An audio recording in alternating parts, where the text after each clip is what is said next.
Hello, it's your girl Tiffany, Madam Luscious Black Beauty, your poetic psychic Pisces High Priestess, aka the light that shines like a diamond, also known as your modern day nun, one who isn't within a coven, a convent, or a covenant.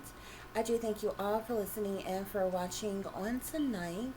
If you would be so kind to please like, share, and subscribe, it would be greatly, greatly appreciated.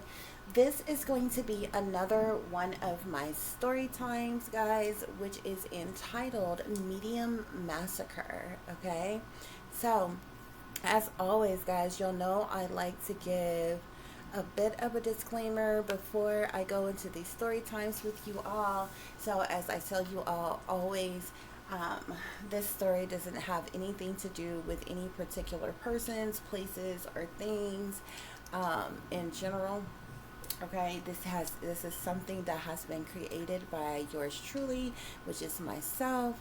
Okay, and at the end, of course, I'm going to show you all that this is all original work that has been created by myself, guys. Okay, so without any further ado, we're going to get right into tonight's story time, which is entitled Medium Massacre.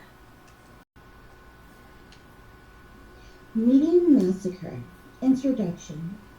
An investigating psychic medium's reality is shattered after becoming possessed by the uncrossed lost souls dwindling between worlds. Although entangled within a sinister entrapment, she vowed to help heal and free the deceased yet undead spirits crying out to her for closure. But first, these tormented unruly spirits have unfinished business here on earth once and for all. Chapter 1. Humble Beginnings. Celeste McBrien was a simple soul from Los Angeles, California. Although bright, beautiful, and full of life, Celeste never did quite measure up as a vibrant socialite. A naturally introverted loner rejected from society, yet she thrived anyway without making any meaningful connections with other peers her age. As an only child, Celeste spent a vast amount of time alone even at home. Meanwhile, her parents' demanding work schedule didn't include showering her with love or emotional support. However, Celeste went without nothing, as her parents weren't mean at all, nor cruel or abusive. They were just void of empathy and nurturing qualities, which were definitely neglectful to Celeste's emotional needs. Nevertheless, they made up for their selfish misdeeds with a never-ending supply of material things. Meanwhile, Celeste, unbothered by her circumstances, found interest in other matters that aroused her curiosity. Already eager to learn everything she possibly could, soon enough a deep dive into spirituality and occultic themes became a passionate hobby which ultimately consumed her life entirely. Finally, Celeste felt comfortable in her own skin. A sense of belonging fell over her as she discovered her life purpose. Ready to embark upon a new journey in her otherwise dull life, Mr. and Mrs. McBrien didn't find Celeste's newfound skills, trade, or interest to be very amusing, as they felt it had no meaningful value to sustain stability and security, and not to mention reliable income. Of course, they, being a doctor and a lawyer, felt Celeste was wasting away the perfect opportunity to put her 4.5 GPA into good use by attending a prestigious college and later obtaining a suitable career. Then again, they were much too busy, as always, to actually push the issue with Celeste. Yet, a brief conversation over family dinner one night was about all the attention the matter got in her household, and thereafter Celeste only received the occasional eye roll, sigh, or shaking of the head when passing by her parents, who were obviously disappointed with her choices, yet both lacking empathy to even show emotions or engage in further discussion on the issue. Chapter 2. Leaving the nest. Celeste had about all she could take from her non-attentive, nonchalant parents and the eerie, cold silence of her childhood home. So after only 2 years at her local university and now 20 years old, Celeste finally decided to set off on her own with the anticipation of new adventures in her very own home. Sherman Oaks is said to be one of the safest neighborhoods in Los Angeles, California, so that's where Celeste decided on residing. Of course, her parents' generous offer to pay for her first home offered her the opportunity to live rather lavishly and comfortably in her cozy condo. Now unpacked and quickly settling in, Celeste was eager to begin her journey with her new spiritual practices. Chapter 3: Finding My Calling. Celeste, being her free-spirited self, was definitely more spiritual than religious, although she highly entertained the idea that something, somewhere, more advanced than human beings likely surely existed both here on Earth and other places unknown to man, a topic which certainly piqued her interest. Nevertheless, Celeste always did have an overactive imagination, as she was highly intuitive for as long as she could remember. A desire to know the unknown overwhelmed her with endless curiosity. After much study of the occult, spirituality, and other things, by the age of 16 years old, Celeste purchased her very first tarot deck of cards and began her journey to find answers of themes which were hidden. What only started out as a hobby at first seemingly gave Celeste great joy as she began to tap into other areas of spiritual practices as well. After creating a social media account and blogging about her experiences with the spiritual realm and tarot, Celeste's passions grew into an obsession, as she had the overwhelming desire to communicate with angelic beings. Only thing is, when she surprisingly did so, out of pure doubt at first, Celeste was now compelled to communicate with spirits of the dead if she could.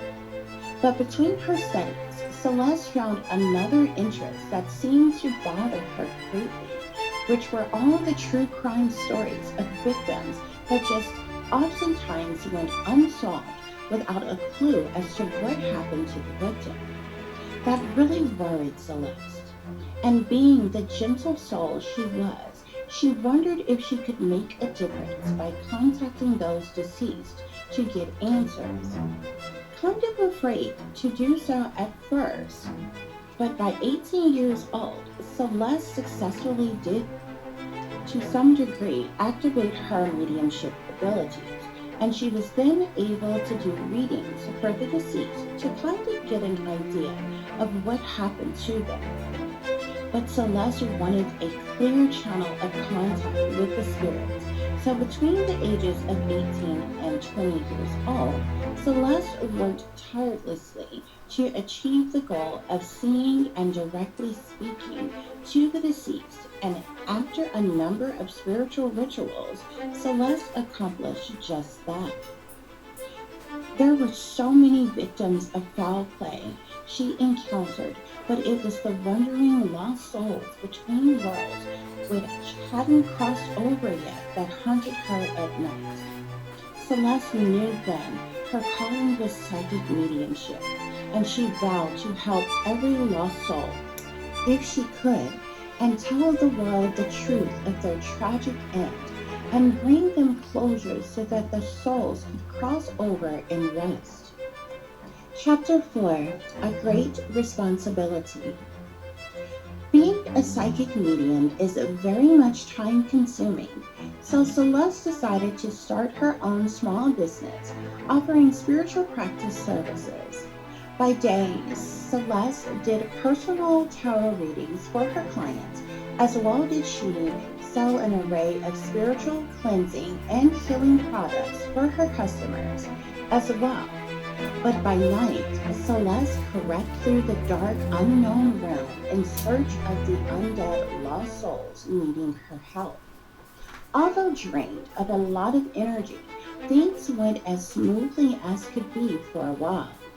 Celeste even provided closure to the family members needing answers about their loved one's untimely departure.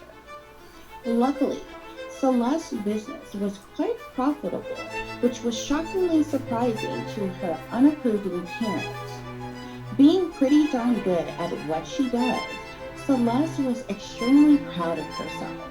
Even though overworked at times, there was no reason for Celeste to believe anything could possibly go wrong at this point. She was fulfilling her life purpose and being of service to others, but she had no idea just how mistaken she was. Her seemingly simple task was about to become harder as she had no clue as to the depth of the situation from her carelessness or recklessness of leaving a portal open for the spirits to freely have direct connection to her at all times. Chapter 5. All Hell Breaking Loose. The spirits demanding Celeste's attention became more and more frequent. The energy, however, was now different as Celeste felt a seemingly darker presence lurking around her. Nothing of any major significance had occurred as of yet, but Celeste couldn't help but feel the spirits now wanted something more from her. Up until this point, Celeste hadn't found interest in magic or spell work, as she didn't want to tinker with anything demonic in nature. She wanted to take a more enlightening, uplifting approach to her work, but it seemed something sinister had indeed found her. Foolishly, Celeste hadn't practiced using any spiritual protection before embarking upon her desired interest in spirituality, and as a result, she would soon learn just how horrible a mistake that was. Not to mention, Celeste didn't ensure the closure of the gateways open to the spirits after her contact with them.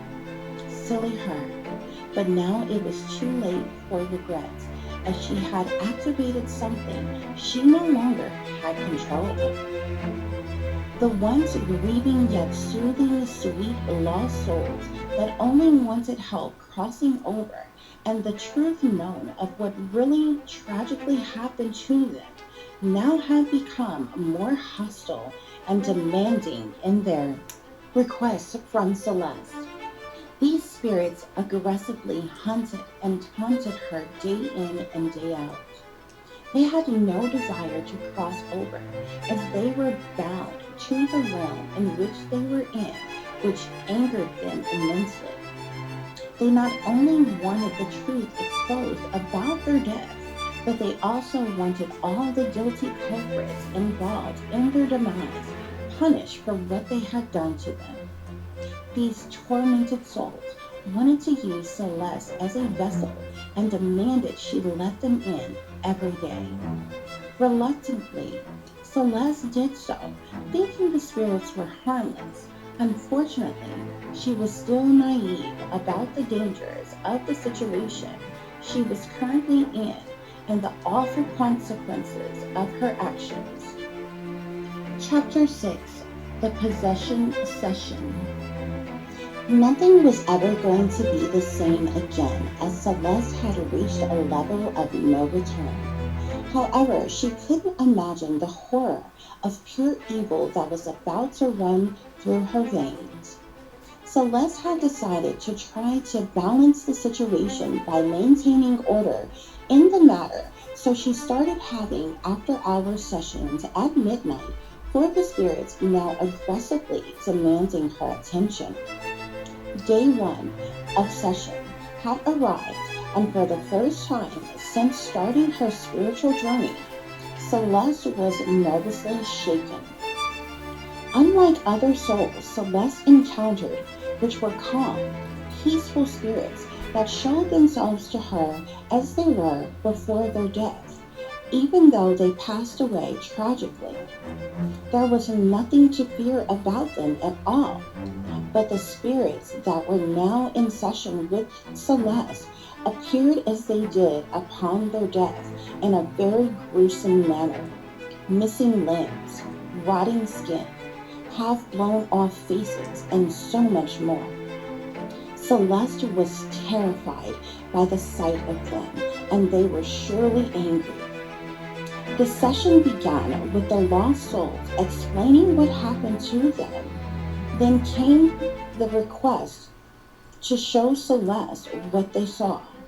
Hesitantly, Celeste agreed, and she began to have a very vivid vision of what the spirits saw, but as if she was actually there. It felt like a bad dream while floating mid-air. The spirit then asked in a haunting voice, "Do you see? May I enter?" Celeste, being in a trance, was in no position to decline the offer, as the spirit had already trapped her in a paralyzed state. "Yes," she could but mumble the single word, and immediately the spirit entered Celeste's body. Celeste had no idea she would be possessed by the spirit, or it could control her actions in her own body, yet she still had her own conscious mind and was aware of what was going on. As well could she communicate with the spirit, but had no way to stop what was going on or going to happen next. After the spirit possessed Celeste's body, it was on a mission to enact revenge on the persons responsible for their death. Celeste ignorantly agreed, unaware the spirit could use her body to do such a thing. She only thought the spirit wanted to see what really happened, so she could relay the story to the world and somehow get justice. But these spirits felt rather dark, and their justice was far more sinister than Celeste thought. Sandy Bloom, a young lady with her whole life ahead of her, until it was snuffed out one day by a force beyond evil. It was a regular afternoon when the free-spirited Sandy, excited yet eagerly, made her commute to a job interview. It was the opportunity she needed, but unfortunately, as fate has it, she didn't make it to her destination after being pulled over by a local police officer along the way. Sure, she was slightly speeding, as she didn't want to be late, but it was only a simple traffic violation, so Sandy had no worries or warrants and figured she'd get a ticket and be on her way shortly. That is, until she came face to face with wickedness in uniform. Before Sandy knew it, she was being aggressively pursued by a bully in which she did not take a liking to, and expressed as much to the officer, who didn't take her supposed insubordination kindly. In a matter of seconds, Sandy was being roughly patted down, placed in handcuffs, and arrested on sight.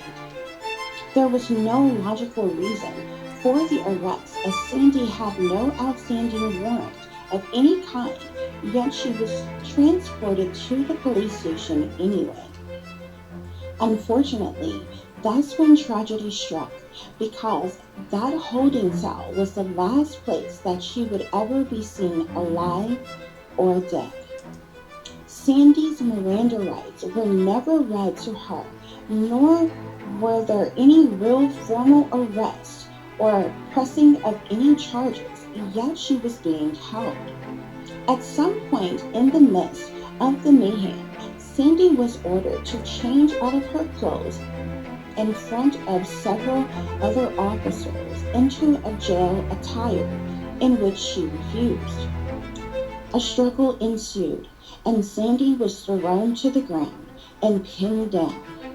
Sandy endured a severe beating with bruises covering the entirety of her body and broken bones while her clothes were being ripped off.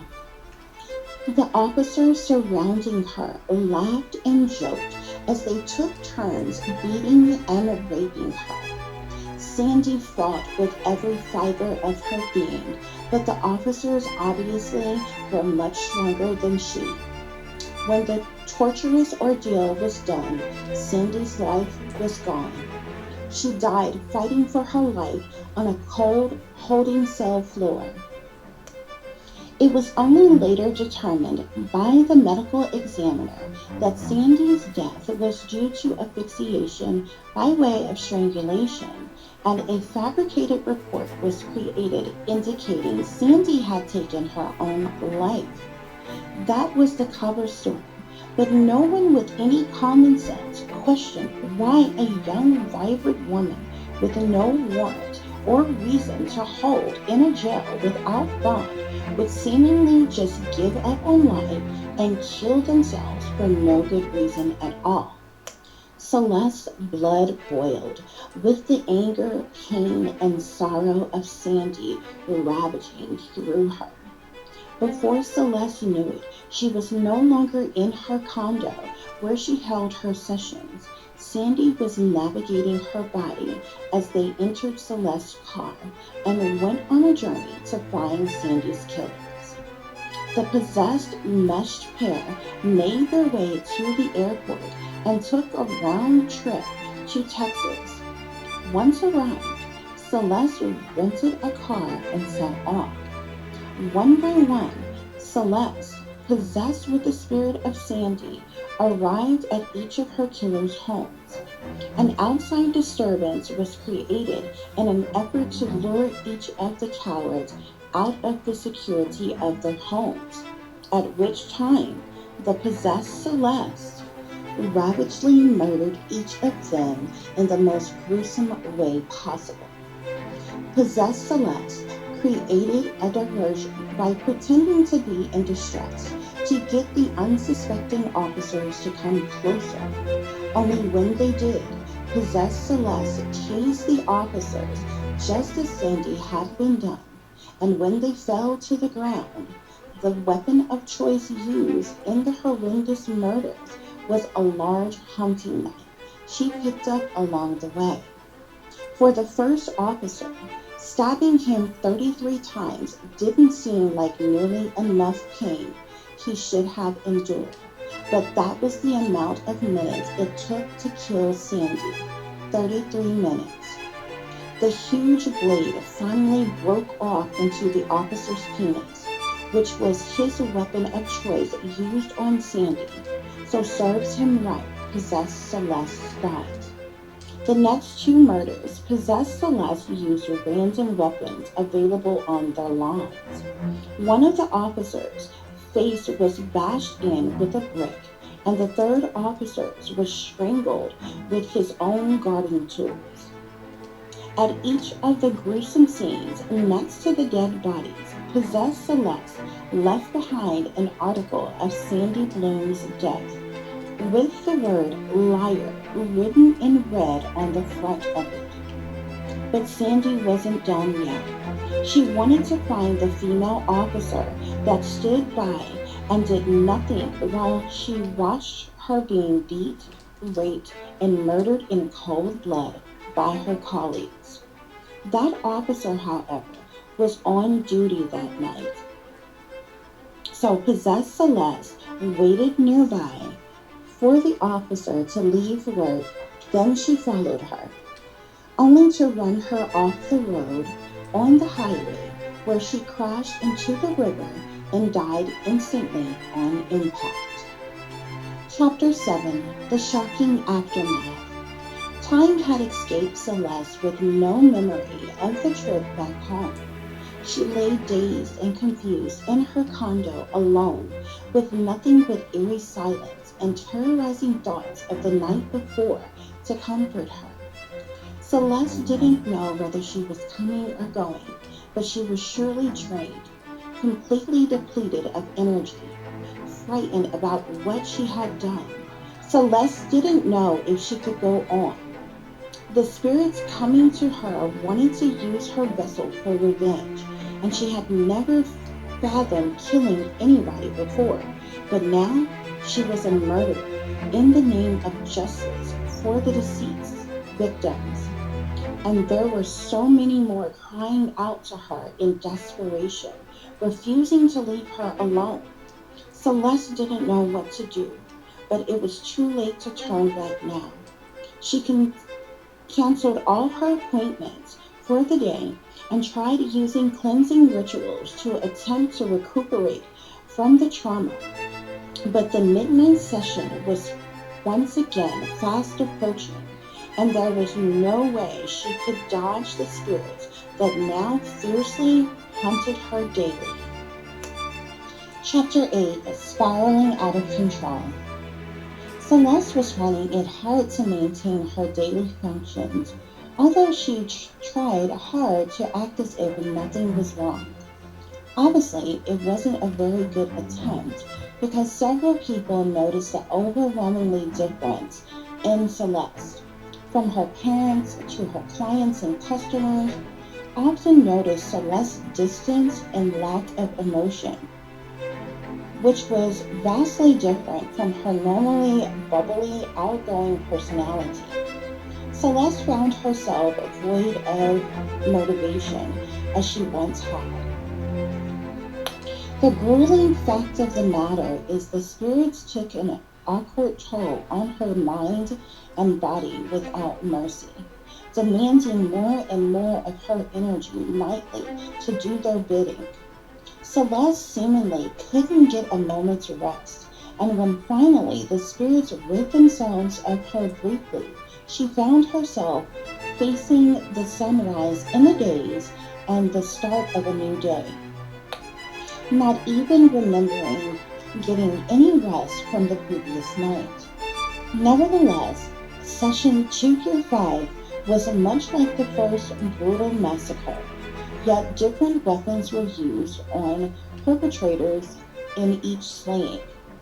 The poor lost souls ranged from police brutality, abductions, forced suicide, and domestic violence victims.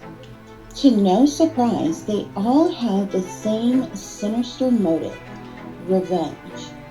But it was the abrupt sensation of the cold chill that ravaged Celeste's body when the spirits entered her.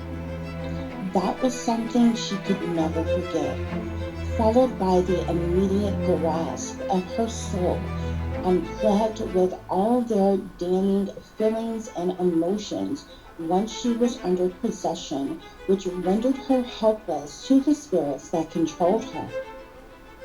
At the end of every mission, the only satisfying thing was that Celeste did indeed set the lost souls free, enabling them to move on peacefully in the spiritual realm. However, she was left feeling empty inside, as well as riddled with guilt for the crime she had committed. It was hard for Celeste to believe she had become a vigilante possessed killer herself just to punish other murderers alike. She was spiraling out of control and had no idea when or where the madness would end before she completely lost her mind. Chapter 9: 666. It had been 3 days, and no one had seen Celeste. Her shop was closed, and she wasn't accepting any clients or calls. Her limp body lay frozen in fear on the floor in a darkened room of her condo, pale-skinned from sure shock, and no ambition to get up and get herself together at all. Her frizzy brunette hair that hadn't been washed in a week dangled from a loose ponytail as she lounged in pajamas waiting. Instead of Celeste making herself open and available to the deceased as she so eagerly did before, when her passion to help and heal was pure, authentic, and that of her own, now the spirits sought her out freely at will. She huntingly heard their voices calling out to her day or night, begging for her help. By now, Celeste suffered from insomnia, yet she was tired and restless, but she couldn't sleep without having horrible nightmares about the slayings. Midnight was approaching, and Celeste grew anxious with every dwindling moment. Session 6. 66 disfigured ghostly figures appeared before Celeste as streams of tears began to roll down her face instantly as she focused her vision in the darkness to notice they were all children, ranging in age from 6 to 12 years old. Instantly, Celeste was thrown aback as the kids all at once began to explain what happened to them as vivid visions rambled through Celeste's mind. They had all been kidnapped and sold into sex slavery. The torture they endured leading up to their death was beyond brutal, as they were all caged like animals, used and abused in many ways while being pinned out to wealthy elites. From satanic rituals to orgy sex parties was their unfortunate ultimate fate until death. Celeste, let us in. Please, Celeste, let us in. The children yelled over and over again. Celeste covered her ears and shut her eyes tight for as long as she could until she couldn't take it anymore. Then she screamed, "Yes!" Like astral travel in an instant while in tunnel vision, all of a sudden, possessed Celeste was in her car driving towards Los Angeles, California's richest neighborhoods. The spirits that inhabited Celeste's body were on a mission and determined to slaughter several very wealthy people that had wronged them.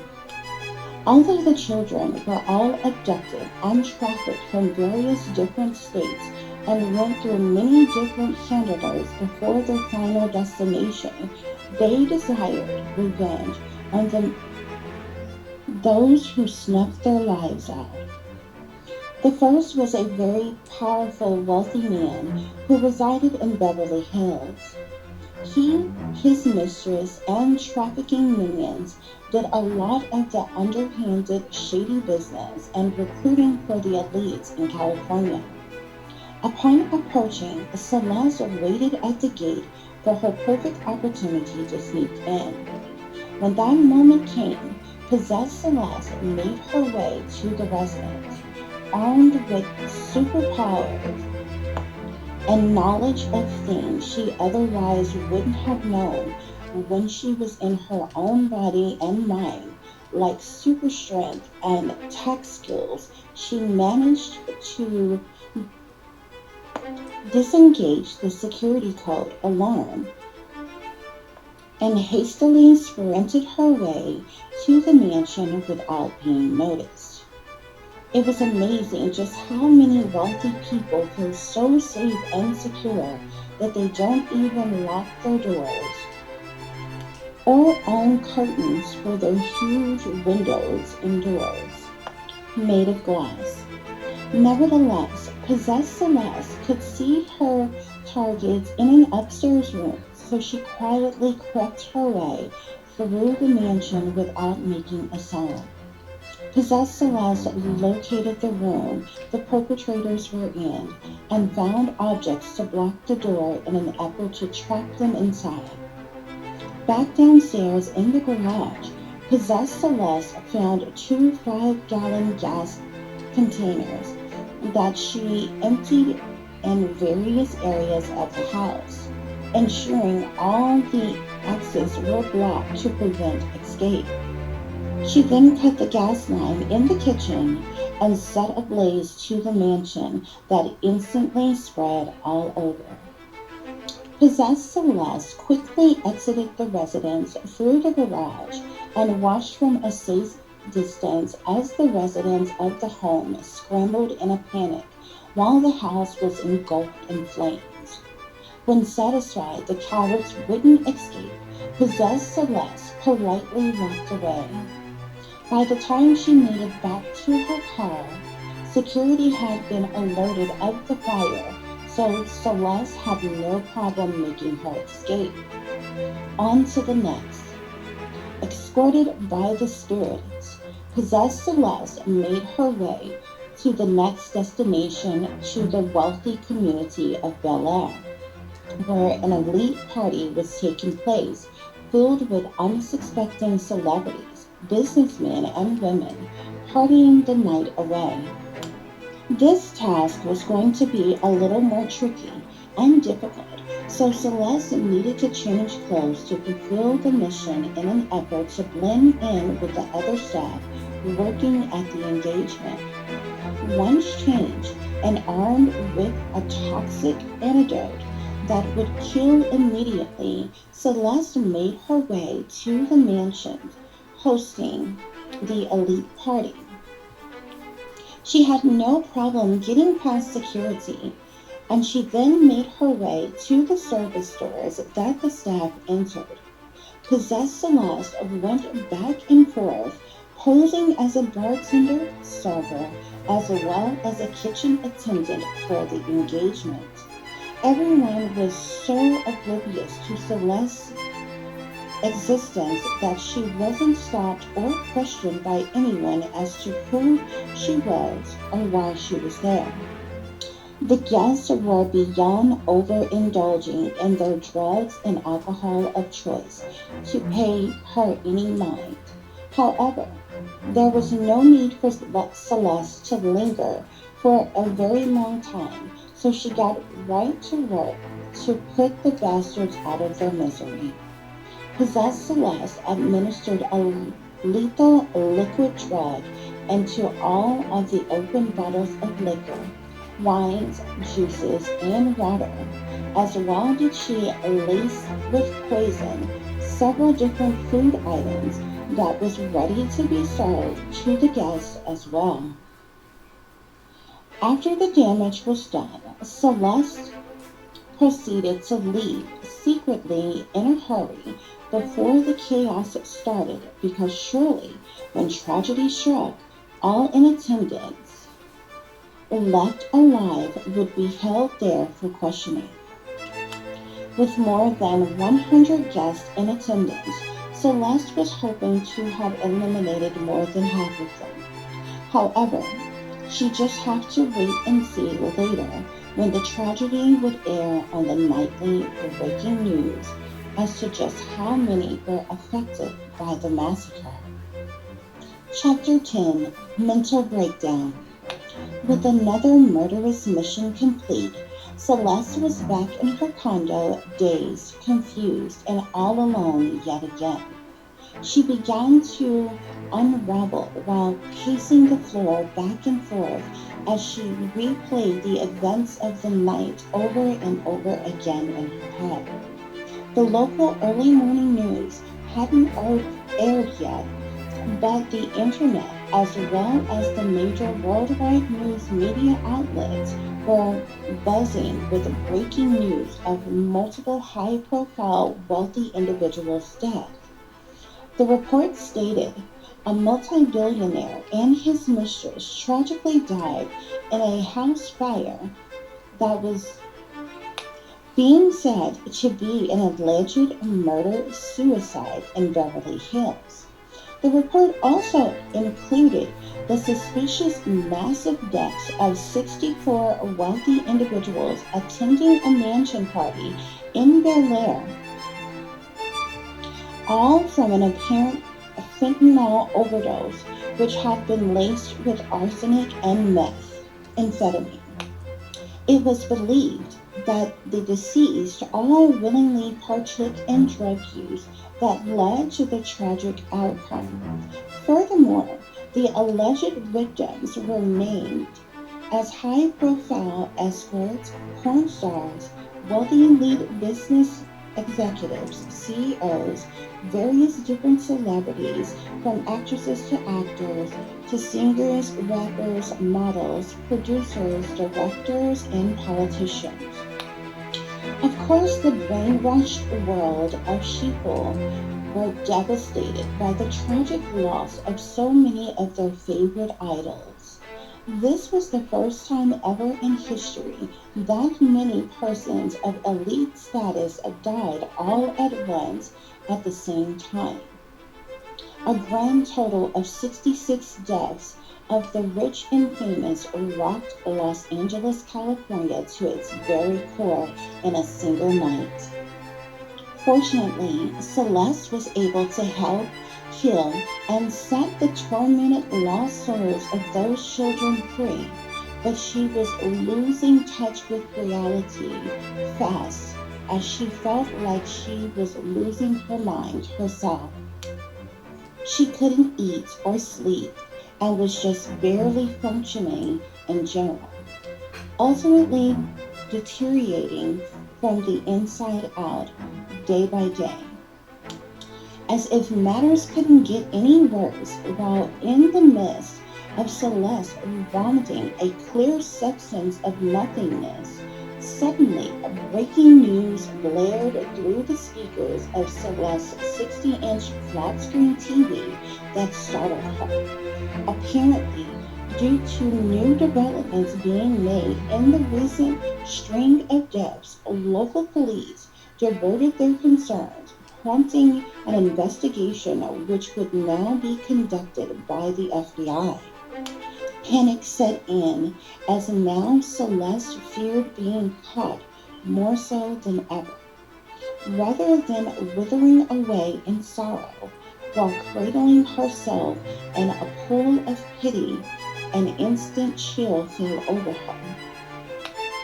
Bombarded by the whimpering ramblings of yet another lost soul reaching out to her for help, Celeste had no time to feel sorry for herself because she was now plagued with the grief of angry souls that had just possessed her body.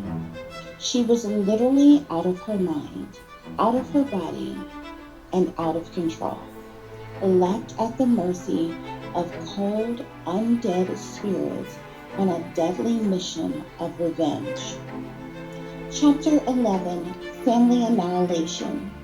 Session 7 began as usual, just like all the others. The lost spirits poured their souls into Celeste like a spiritual world therapy session. Celeste felt the heartbreaking yearning of the deceased family that tragically died altogether. Although their story had quite the twist considering everybody thought this chaotic event happened due to an unruly mentally ill teen whom also was a family member. The mother, however, somehow escaped death on that fateful tragic day and has since relished in the fact that she got away by the hair of her chinny chin chin, with only scrapes, bumps, and minor cuts, which was in fact self-inflicted. The family's mother gloated at all the attention she received from the community, as well as hundreds of thousands of dollars in donations she collected from life insurance policies on her husband, two sons, and daughter that unfortunately succumbed to their injuries and died. Her eldest daughter, only 15 years old at the time, however, was the patsy that took the fall for the cold-blooded gruesome axe murders. Meanwhile, Mother Dearest, whom worked for the government, lied to authorities, claiming her daughter was mentally ill with various severe disabilities. And soon after, without sufficient investigation, the young girl was charged with the crime and sentenced to life imprisonment for the criminally insane. The harsh, sinister mental institution is where the young girl resided for 4 years, left alone without a single visitor ever. She endured the most cruel conditions and treatment, overly medicated, falsely diagnosed, as well as physically, mentally, emotionally, and sexually abused by the staff. This is until her death a few days ago, when she joined her slain family of lost wandering souls somewhere between worlds unknown. Her mother didn't even bother to pick up her body or make funeral arrangements. The girl, who is now 19, was cremated on site at the institution, but her mother, of course, had no problem claiming yet another $250,000 life insurance policy she had on the daughter she not only abandoned, but lied on and set up for murders she never committed. Because, in fact, the family's mother sacrificed them all and killed her entire family with her own bare hands for nothing more than money, social status, and a higher position. As did she drug and poison her eldest daughter to make her appear to be incompetent and out of her mind. When the young girl came to, she was dazed and confused while covered in blood and holding the murder weapons. Sarah Hartblood is the vicious, wicked witch's name, yet she had no heart or love flowing through her veins. She was nothing more than a selfish, greedy, ruthless, cold-blooded bitch that cared for nothing and nobody but herself. Now possessed Celeste had the task of eliminating the soulless being that lived yet didn't deserve to have breath in her body. The hour was 3 a.m. as the waking hallucination mission began for possessed Celeste. In what seemed like a glimpse of an eye, Celeste found herself standing frozen still on the sidewalk outside of the home of Sarah Hartblood. The eerie, crisp darkness surrounding Celeste camouflaged her. Nothing but the dim street lights on either corner was all that accompanied her on the quiet, motionless suburban street, as most persons living on the block must have been fast asleep. Celeste monitored the house at a short distance away, looking for any signs of movement or possible easy entrance into the home. Once satisfied she could enter without being noticed or startling awake Sarah, Celeste made her move towards the home, and then inside and up the stairs to the master bedroom. There lay fast asleep Sarah and her new lover, cuddled up together without a care in the world. A bit taken aback, hoping Sarah would be alone, possessed Celeste had to make a judgment call. Although the revengeful spirits wanted their vigilante justice, they did not want to harm innocent people. But they were much too close to turn back now, so they took their chances and a bit of a risk with allowing a witness to stay alive. Possessed Celeste stood at the foot of the bed as she contemplated while staring down the unsuspecting Sarah. Then she made her way to Sarah's side of the bed. Without further delay, Celeste raised her weapon of choice, an axe, just as Sarah had used to massacre her entire family, and began brutally chopping her up into pieces, starting with her foolish head. Sarah didn't see it coming and died instantly. However, her lover, Ralph, awoke in a panic, screaming bloody murder as he hastily tried to scramble away. He attempted to call 911, but by the time dispatch answered, possessed Celeste booted him in the face with the butt of the axe, just enough to knock him out without killing him. Before departing the residence, possessed Celeste left her calling card just as she did at all of the other massacres. Simple news clippings of articles from the original murders that had been committed. Possessed Celeste set Server's severed head on top of the articles and used her blood to mark the words "Mommy murdered her" on the wall. Then she calmly left the blood-spattered, gruesome crime scene behind and exited the home before the police could arrive. While drenched in blood, Celeste hurried to her car, parked down the block from the residence, and quickly sped away. Chapter 12. Paranoid Remorse. Yet another deadly deed was done, and the guilt filled over Celeste like a thunderstorm. She was addicted to the very trauma that haunted her, so giving up didn't seem like much of an option because she was now bound by obligation. Celeste wanted to help the lost souls, but she never imagined it would turn into some blind, rageful serial killer, which sickened her to the core. She felt helplessly overwhelmed and afraid of her fate and the final outcome of it all.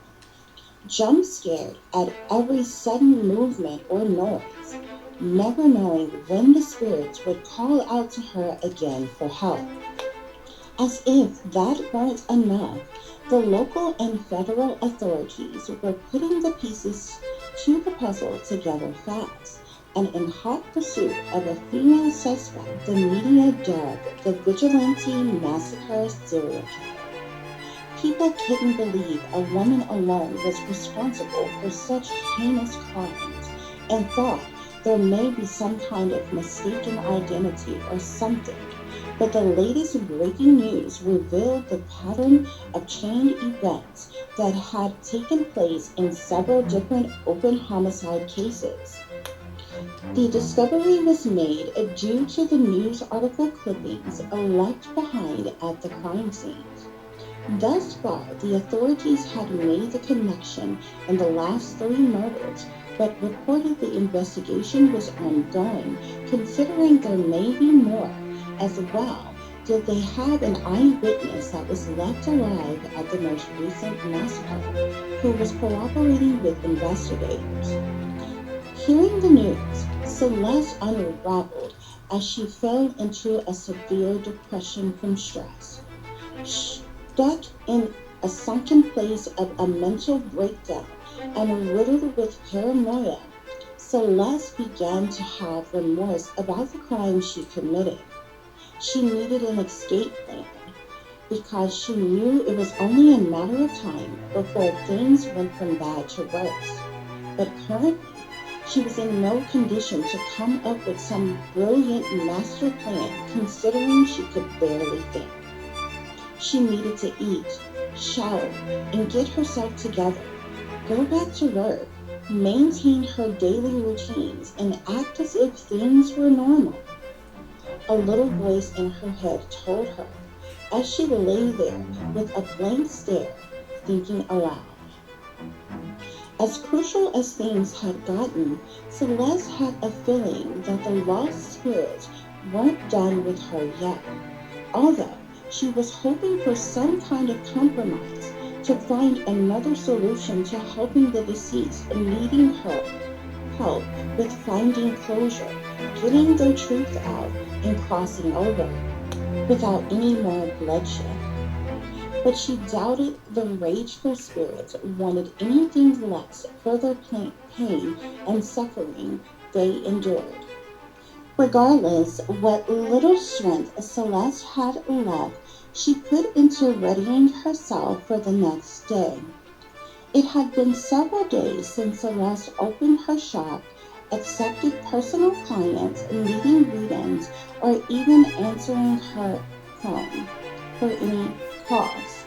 But now she was attempting to put on a brave face and just act as if she had been under the weather a while.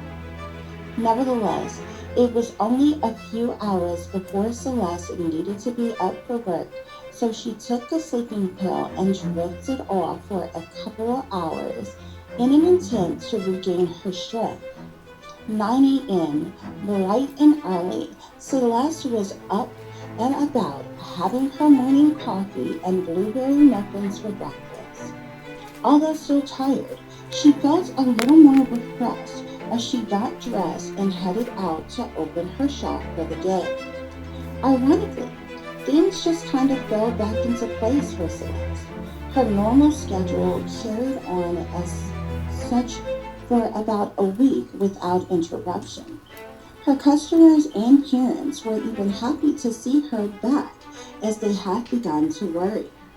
However, at the end of the day, Celeste hurried home afraid the police may have identified her. Not to mention, she was eagerly waiting for some kind of communication from the spirit world, but it was eerily silent that entire week, with no new updates in the news on the murders besides the detectives had now linked 6 murders which had the entire state of California on edge with word of a serial killer on the loose. But Celeste didn't receive any inquiry from authority or supernatural contact at all for 3 weeks in total. However, just as Celeste started to get comfortable back in her old routine of living, assuming she had gotten away with murder and perhaps the spirits served their purpose and no longer needed her, a familiar, unnatural presence reappeared, sending a cold chill down her spine, and Celeste instantly knew the thrill wasn't gone after all. Chapter 13, Satanic Panic. That very day after work, Celeste was once again bombarded with the yearning of a wandering lost souls trapped between worlds, some young, middle-aged, and old. It was amazing the number of deceased victims that filled her living room. The spirits wasted no time at all, pouring their souls out to Celeste of all the torturous things they had endured by a group of misfits. Celeste couldn't believe what she was hearing, and her sensitive, kind, caring, loving, compassionate self shed endless tears for the souls that stood before her. Without a shadow of doubt, she knew they desperately needed her help, and what time it really was. As did she know what she had to do. So, session 8 began. May we enter, Celeste? The spirits began repeatedly chanting. Celeste sat frozen still for a moment as the request was chanted louder and louder. May we enter, Celeste? May we enter? Let us in! Let us in! Okay, yes! Finally, Celeste shouted, taking aback. It felt as if every one of those spirits entered Celeste all at once, possessed Celeste. Entire demeanor changed as her eyes turned ice cold, crystally white. Her body began to jolt against her will as her functions moved in more of a robotic form, now fully controlled by the spirits inside her. Before possessed Celeste knew it, she was in her car on yet another deadly mission. Only this time, she was off to see the wizard and his satanic cult of minions. But first, she took a short journey to her parents' house to pick up much-needed supplies. Luckily, Celeste's parents were still at their respective jobs working, so she didn't worry about any interruptions during her impromptu visit. Upon arrival, Celeste hastily entered the home and went straight to her dad's study, where she took one of her dad's semi-automatic weapons and ammunition from his gun cabinet. Celeste's father enjoyed hunting from time to time when she was growing up, but didn't have much other use for his collection of guns. As a result, he had many weapons and likely wouldn't notice missing one rifle.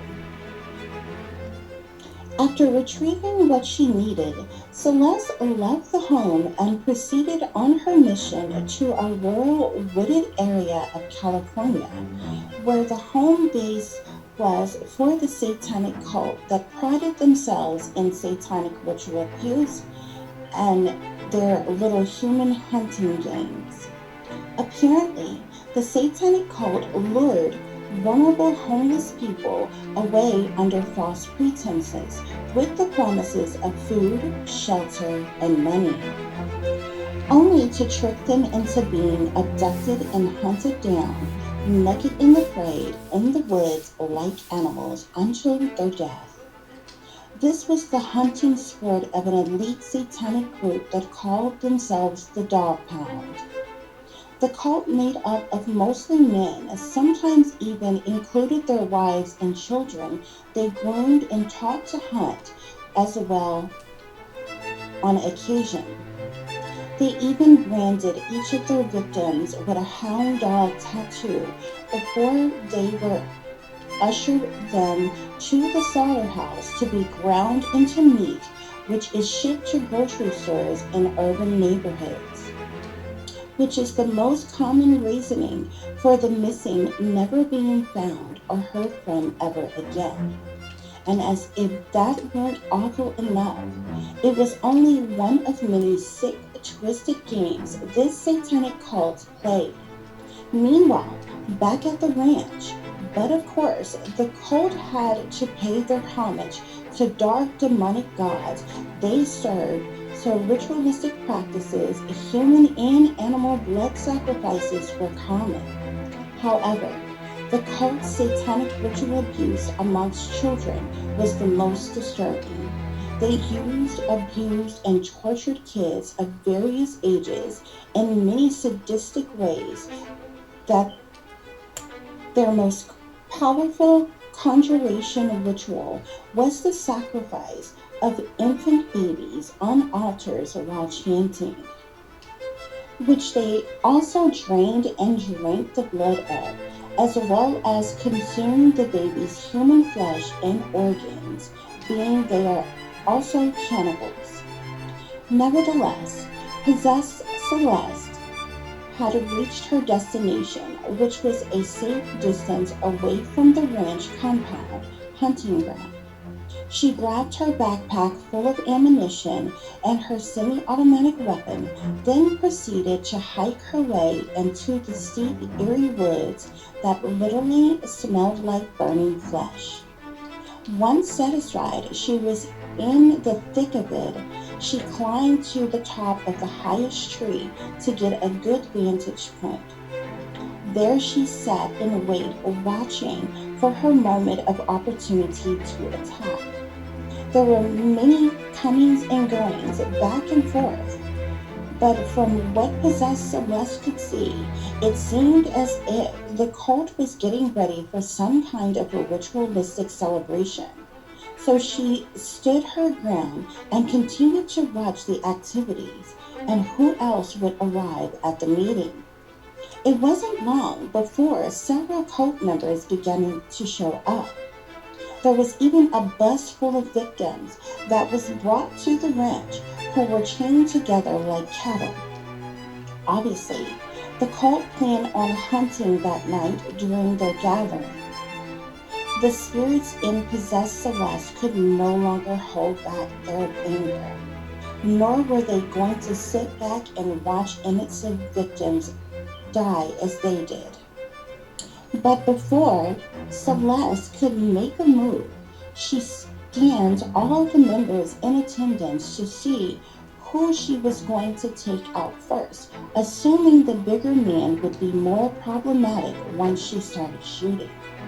All of a sudden, she couldn't believe her eyes, and for a brief moment, possessed Celeste snapped out of her trance, shaken by what she was seeing. It couldn't be, she thought to herself, almost losing her grip on her rifle altogether. Standing amongst the satanic group in ridiculous laughter and cheer was none other than Celeste's own father. How could he be a part of something so evil and wicked, she wondered, as a stream of tears rolled down her face. Did her mother know? Was she a part of the cult too? What seemed like a million confused questions crossed Celeste's mind in an instant. Possessed Celeste began to shiver from the cold breeze in the air, blowing through the leaves and branches of the tree. She finally understood now why she was chosen for the medium mission by Spirit, to awaken her to the horror she never knew, which was living right under her own roof in her childhood home all along. Her father, and maybe even her mother, had participated in some horrible things against unfortunate, unsuspecting men, women, and children for much of her life. Celeste couldn't take the unbearable feeling of disgust anymore. She aimed her semi-automatic rifle and began shooting the cult members one by one until she massacred them all. Possessed Celeste took cover as some of the other cult members running from the cabin began to aimlessly shoot back at her. She put on her face mask and climbed down from the tree, then hunted the rest of the cult members down just as they had done to their victims until she killed them all. Possessed Celeste then found the keys to unlock the cages holding several battered and bruised children, as did she release all the homeless people they had chained up near the buses, waiting to be hunted down and slaughtered. She gave the bus keys to an elder woman and told her to drive them all to safety and to call the police to come help the children. The relief on the captives' faces were priceless. They were so grateful to have been saved. Possessed Celeste walked away emotionless, yet in a blind fury about having to kill her own father. Now she needed to know if and or what her mother knew of the satanic cult and her possible involvement as well. When Celeste reached her car and proceeded to drive away, she called her mother for a brief chat. Celeste's mother eagerly answered the phone. Hello? Wondering the reason for the call so late in the evening, Celeste politely told her mom she was trying to reach her dad, but he wasn't answering his phone. Her mother swiftly replied, Oh, don't worry. Just try him back.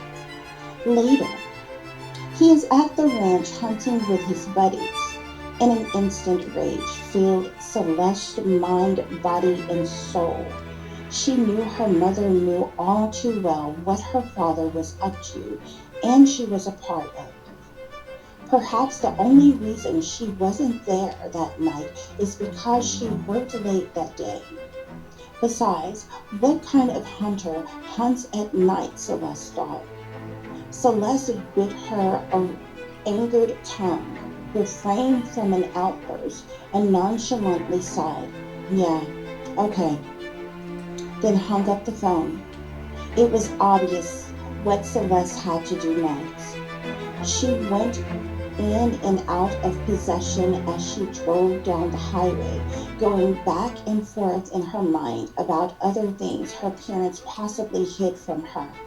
The more and more she thought about it, the angrier she got as she slowly approached her parents' house. Only a dim nightlight shined through the curtains of Celeste's parents' bedroom, so she knew her mother likely was in her room reading, waiting for her dad to get home. Celeste wasted no time entering the home with her key. While in a daze, Celeste slowly made her way up the stairs to the master bedroom. Alerted to the creaks in the floor, Celeste's mother called out, Honey, is that you? Assuming her husband was home.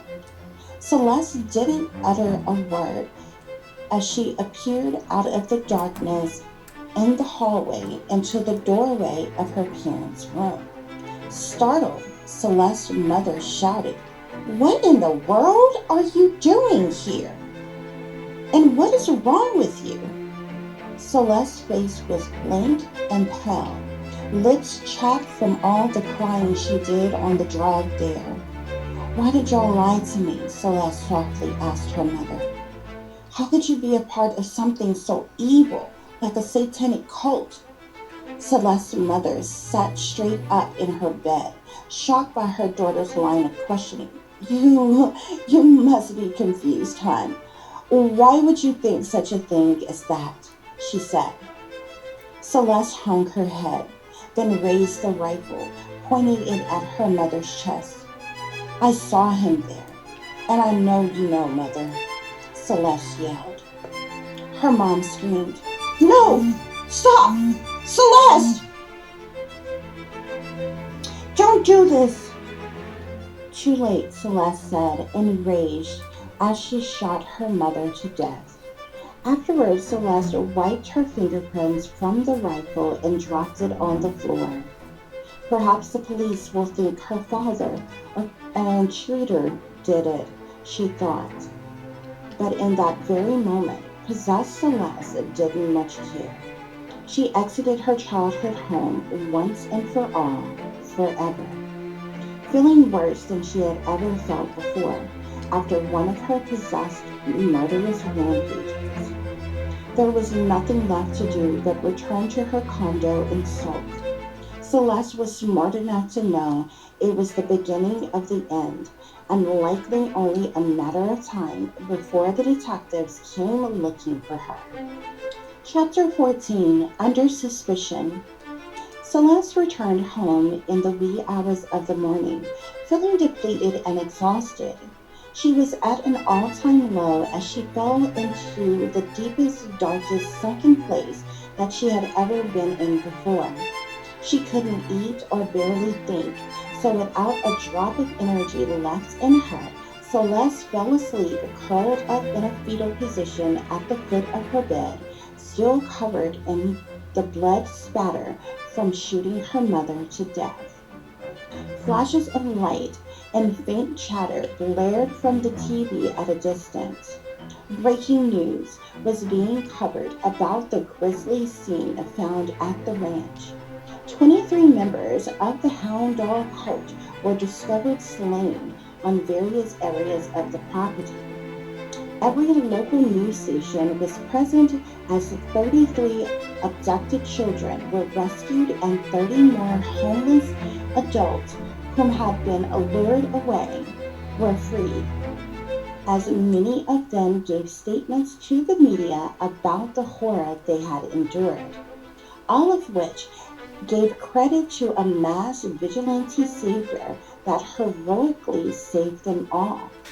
It wasn't long before the media's headlines read, "The vigilante serial killer strikes again." 9 a.m. Celeste staggered out of bed, still groggy and tired, yet she quickly awakened after being startled by her own appearance. Her thoughts were foggy about the night before, but she surely didn't remember falling asleep in blood-stained clothes. Hastily, Celeste ran to her bathroom to dispose of her soiled garments and showered immediately. Afterwards, she had her morning coffee while watching the news in amazement about the most recent events that had taken place. Celeste's anxiety shot through the roof watching the headlines, but she tried to remain calm as she readied herself for work. 10:55 a.m. Celeste finally made it to her shop to open for the day. Only 2 hours late, but at least she was there, trying to appear normal, as if everything was okay. Celeste couldn't help but wonder when the authorities would make the connection between her dad being killed at the ranch and her mother being murdered in her home. She knew soon enough the police would come looking for the next of kin, so she found it hard to focus. Luckily, business was slow, which gave Celeste plenty of time to obsessively overthink the situation. The day came and went with no interruptions, which vastly confused Celeste, who had been preparing her statement in her head all day. She went straight home as usual and sat in anticipation. Come to find out, Celeste's mother's body had not been discovered yet. Due to so many victims being slain at the ranch, the medical examiner hadn't processed all the alleged victims to obtain their identities so that the police could contact their next of kin. It was in fact 3 days later when finally the authorities knew the identity of Celeste's father, which is when they went to her parents' home to alert the wife of her husband's untimely death, only for them to stumble upon yet another grisly crime scene that they weren't expecting. Celeste had accidentally left the front door ajar upon her departure. The police, finding this suspicious, let themselves in after announcing themselves several times with no answer. Celeste carried on as usual, being it had been a few days since the murders, and ironically she hadn't had any further contact from the spirits requesting her assistance. It was noon, so Celeste proceeded to help a couple of customers before heading out for a brief lunch. Just as she turned around to grab her purse and keys to lock up the store, the chimes from the door rang.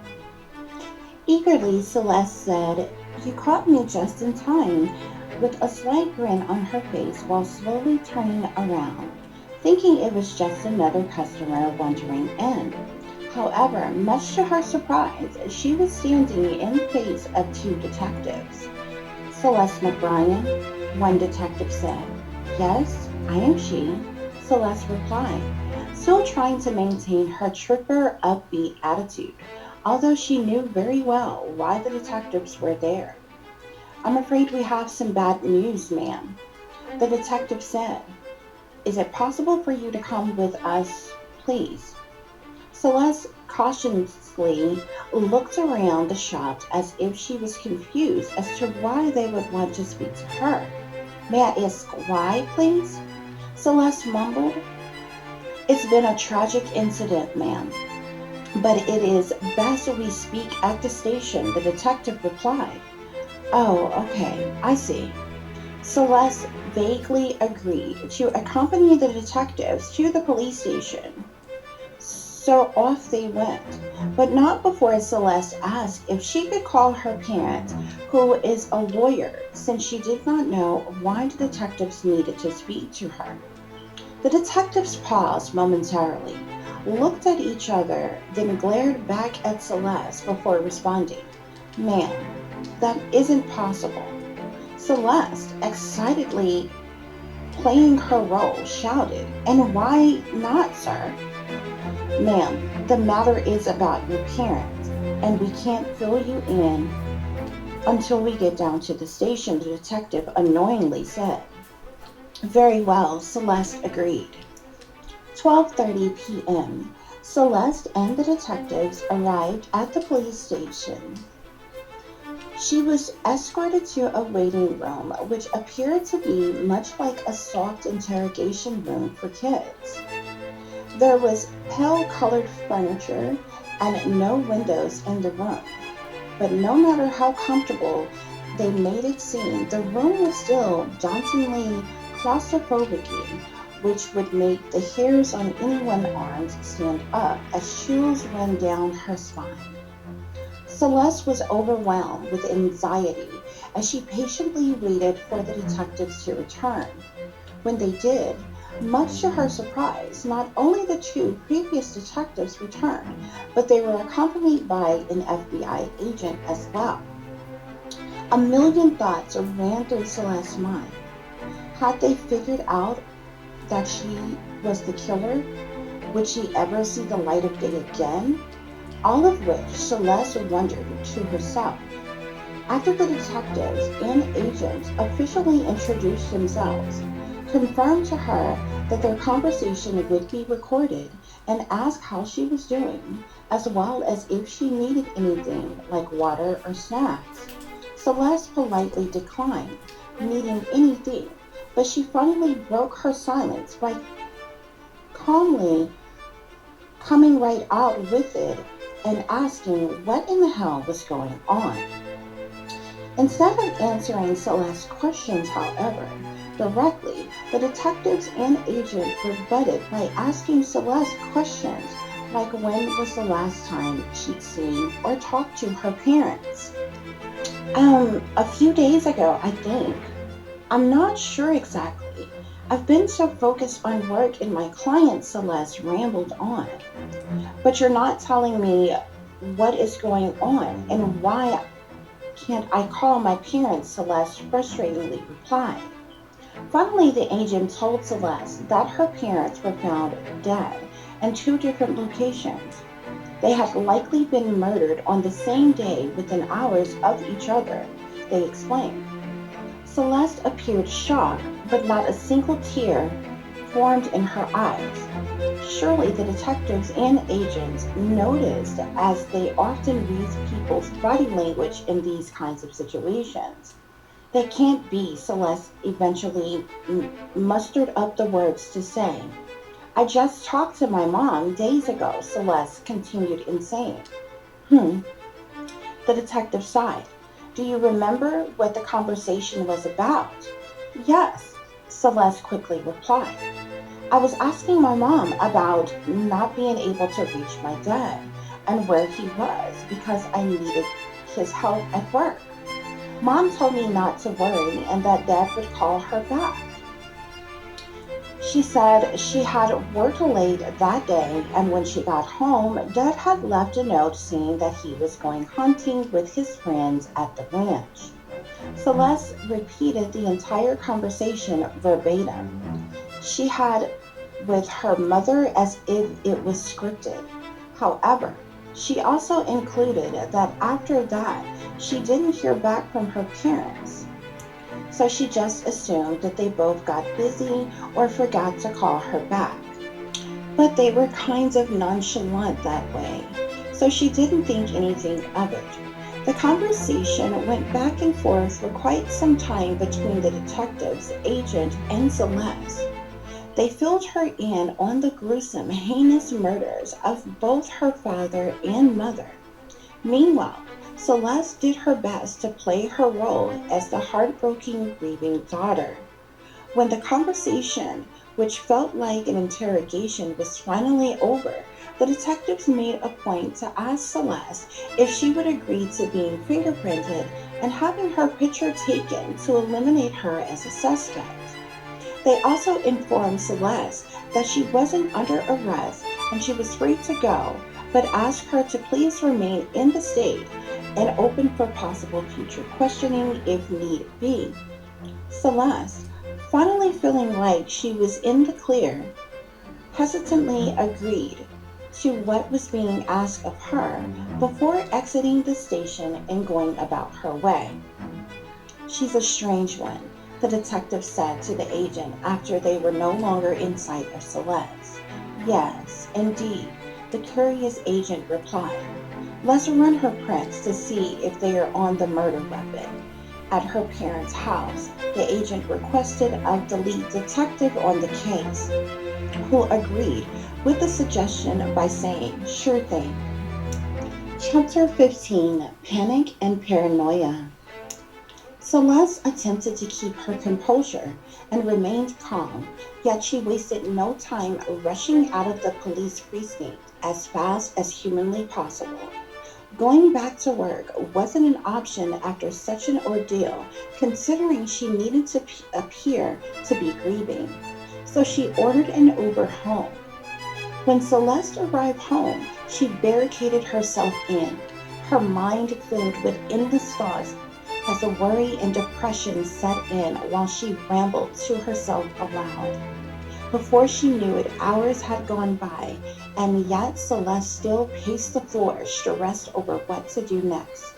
She didn't have an appetite to eat anything, but by late evening, Celeste began to binge drink alcohol while being glued to every news update reporting on the mass murders that started to pile up together with more and more cases connecting to the serial killer. Celeste was a staggering, drunken mess by nightfall. Her phone rang off the hook with sympathy calls from people who heard of the news about her parents. To make matters worse, the same voices of spirits began to haunt Celeste again. After all that happened that day and everything that she was currently going through, the relentless deceased souls wanted more from her. Flashes of every murder Celeste had committed plagued her viciously. She couldn't bear the pain she felt inside, yet the voices seemingly got louder and louder as she banged her head over and over to get the voices to stop. Celeste fought to avoid the spirits, however, they got worse as she drank herself into a stupor until the wee hours of the morning, when finally she blacked out in a puddle of her own vomit. Several days later, friends of the family came looking for Celeste after their phone calls went unanswered and no arrangements had been made for Celeste's parents' funeral. When finally the concerned friends could gain entry to Celeste's condo after contacting the building management, they found Celeste passed out in the middle of the floor. She was covered in blood from a head wound, surrounded by vomit, and soaked in urine-soiled clothes. The condo was a filthy mess and reeked an unfathomable smell. Nevertheless, an ambulance was called and Celeste was rushed to the nearest hospital emergency room. After assessing her wounds, replenishing the fluids in her body, and treating her accordingly, Celeste was then transported to the hospital's psychiatric ward for a psychological evaluation. Celeste was later determined to be suffering from post-traumatic stress disorder given the circumstances of her parents' tragic death. She was given a mild sedative of an antidepressant and released from the hospital after 48 hours. It had been more than a week now since her parents passed, so friends, colleagues, and distant family members came together to make funeral arrangements. On the day of Celeste's release from the hospital, it was also the same day as her parents' homegoing. She was escorted to the funeral by her aunt, uncle, and cousins. Everyone in attendance was shocked at Celeste's appearance as she looked dazed and heavily drugged. Her demeanor was cold and absent of emotion throughout the entire service, and she opted out of attending the burial altogether. It was painfully obvious Celeste wasn't the same bubbly, free-spirited girl who was once full of life. Everybody just assumed the loss of her parents was too much for her to bear since she was the only child. But no one could imagine the horrific truth of what was really going on or the shocking connection Celeste had to California's most notorious serial killer, which they would find out in future days to come. Chapter 16, Facial Recognition. While Celeste vanished into a shell of herself, detectives and agents were hard at work in hot pursuit of a serial killer. Valuable leads were vague and cold at best, yet the cases kept connecting rapidly. There were now 9 outstanding cases linking directly to the dead vigilante serial killer, whom California authorities believed was one of their own residing in the state. The ironic thing that was discovered about every victim in the murders was that apparently they allegedly themselves have committed and gotten away with heinous crimes. Unfortunately, the law was clear. Murder is murder, no matter what. So the hunt for the serial killer continued. It had been a couple of weeks since the detectives had spoken to Celeste. Nothing but partial prints of hers was found at her parents' home, but that was to be expected considering she had lived and visited there once upon a time. But her prints weren't found on the murder weapon left behind that had killed her mother. Regardless, the detective still felt something was off with Celeste, especially after finding out about recent events that had happened with her following their interview. The only real lead the authorities had was the witness that was left alive at one of the crime scenes, which said a lot about the killer for detectives, who could tell that the serial killer had no real interest in murdering an innocent victim. So yet again, the detectives called the witness back in for a formal interview, hoping to get further information about the killer that perhaps they missed when questioning the witness the first time on what he may have seen. Upon arrival of the witness named Ralph Walensky, who was all too eager to help the detectives catch the serial killer after being traumatized by witnessing the brutal murder of his girlfriend. An FBI agent greeted him in the lobby. The gentleman proceeded to the interview room where the agent asked Ralph if he could hang tight just a few minutes while they waited for the other detectives to arrive. Ralph had no objections with doing so, so he politely took a seat while the agent stepped out of the room briefly. When the agent re-entered the room, he was accompanied by the lead detectives on the case, as well as the chief and others working on the case watched the interview from behind the scenes. The beginning of the interview went seemingly well, with some of the same line of questioning reiterated that was asked of him before. However, Ralph was asked for more clarification on a few details as to what he saw transpire that night. While Ralph was going through his story all over again, one of the detectives was fumbling through a yellow folder with information from the case. In that instant, Ralph began to stutter as he was startled with an instant shock by what he had just seen in the detective's folder.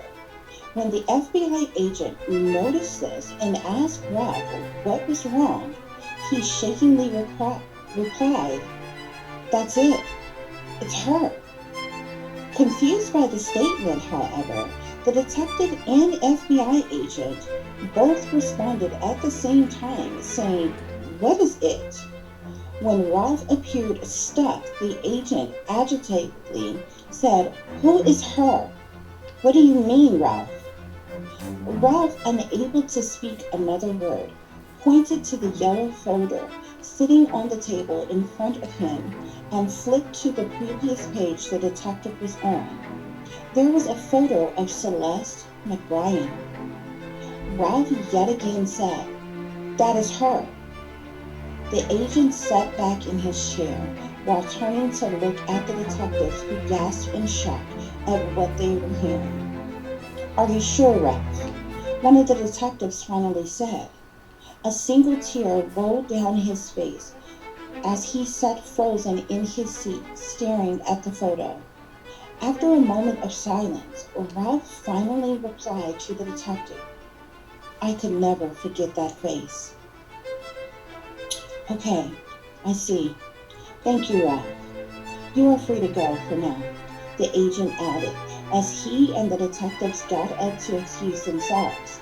The entire precinct rallied and cheered as they made preparations to obtain a search warrant to arrest Celeste McBrien.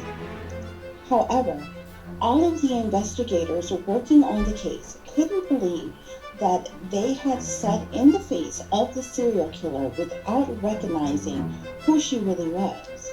Although excitement ran through the precinct with the anticipation of catching a serial killer, the detectives were hoping that this wasn't a case of mistaken identity for the public's sake. Unfortunately, while waiting on a judge to sign off on a warrant for the arrest of Celeste McBrien, a leak within the precinct made a statement to the media, who immediately aired the police had found the vigilante Massacre's serial killer and was obtaining a search warrant for arrest. Celeste, stationed at home in a disarrayed mess, overheard the report on the evening news. She couldn't believe what she was hearing and instantly panicked. She had no idea if it was her that the police were in hot pursuit of to arrest, but it was enough for her to get up, pack a few things, and get the hell out of there as fast as she could. Celeste had no idea what to do or where to go, but she wasn't about to stick around to find out what was next. She threw her luggage and purse into her car and sped out of there in a hurry. Not wanting to take the risk of lingering around her local town, she hit the highway to get as far away as she possibly could. By the time the investigating team got to Celeste's condo, she was long gone. The detectives were furious, believing if it wasn't for the leak, she'd still be there. It was believed that they had just missed her, considering the TV was left on and food was left out that was still warm. An extensive search was done at her condo, which didn't yield many clues or much evidence tying her specifically to any of the murders, besides the bloody clothes that was found in her dirty clothes hamper covered in blood, which was later identified as her own mother's blood. The investigators on the case really needed to interrogate Celeste again, so they were hoping for a speedy arrest. Frustratingly, they could only definitively pin her to her mother's murder because there was no other evidence that suggested that she was the vigilante massacre serial killer. Either Celeste was the slickest, smartest serial killer in history who only slipped up when getting emotionally involved by murdering her parents, or perhaps she wasn't the serial killer at all and only murdered her mother due to personal reasons, the detectives thought. Either way, they had a killer on the loose, running to try to evade capture. Celeste disappeared without a trace, driving for hours non-stop until she reached the next state.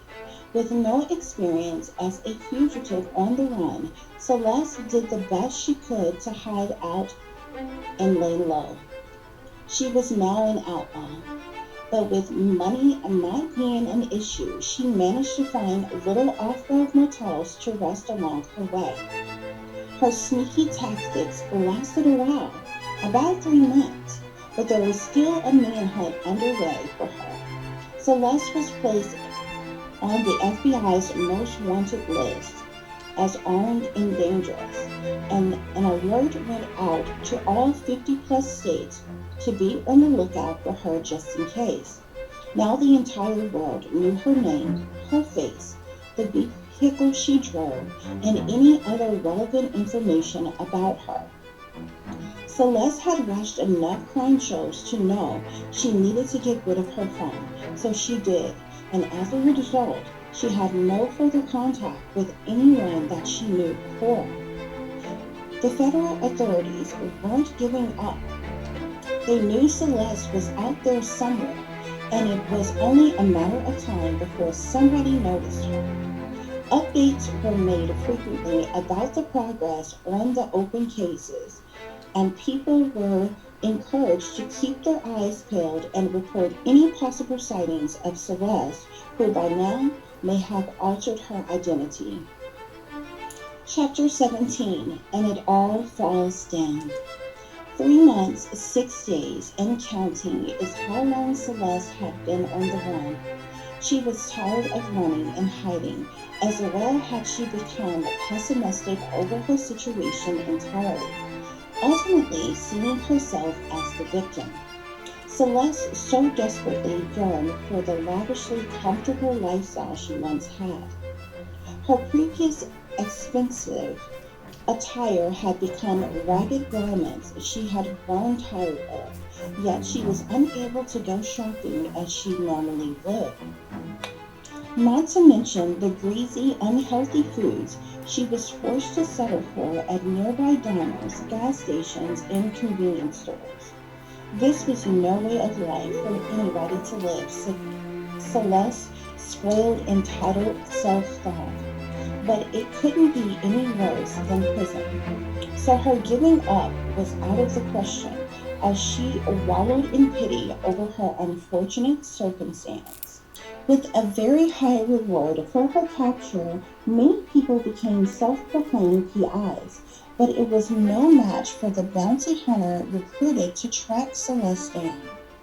Numerous tips filled the FBI hotline daily with greedy opportunists looking to hit the jackpot for the right information given about Celeste's whereabouts.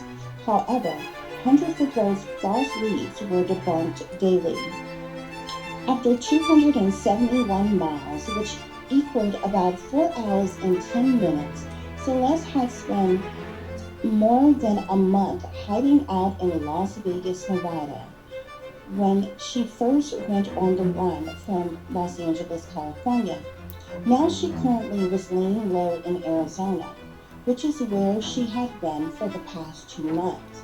But people have begun to get too close and ask too many questions, which apparently is what folks naturally do in small towns. So Celeste felt she was ready to try to make her way to Mexico. It was a boring, uneventful day like any other Celeste had experienced in the past few months. She put on her scarf covering her head and went to the local diner for dinner, as she had many times before. Ironically, the restaurant was rather busy than usual, and it seemed as if all eyes were on her. So Celeste got her food to go. She stopped in at a neighboring liquor store to get her favorite spirits to drink her sorrows away, then proceeded to go back to her motel room without interruption. Celeste always stayed in places she could walk where she needed to go in an effort to keep her car off the road unless she was on the highway, all of which was to keep from being spotted by the locals. Celeste made it back to her motel room successfully, locked the door behind her, poured her an alcoholic beverage, and started in on her club sandwich while watching the boring show on the television. Although eerily quiet in the surrounding rooms, which was definitely not the usual, Celeste thought nothing of it as she lay across her bed after having one too many. It was a little after 9 p.m. when Celeste was startled awake by a raid at her hotel.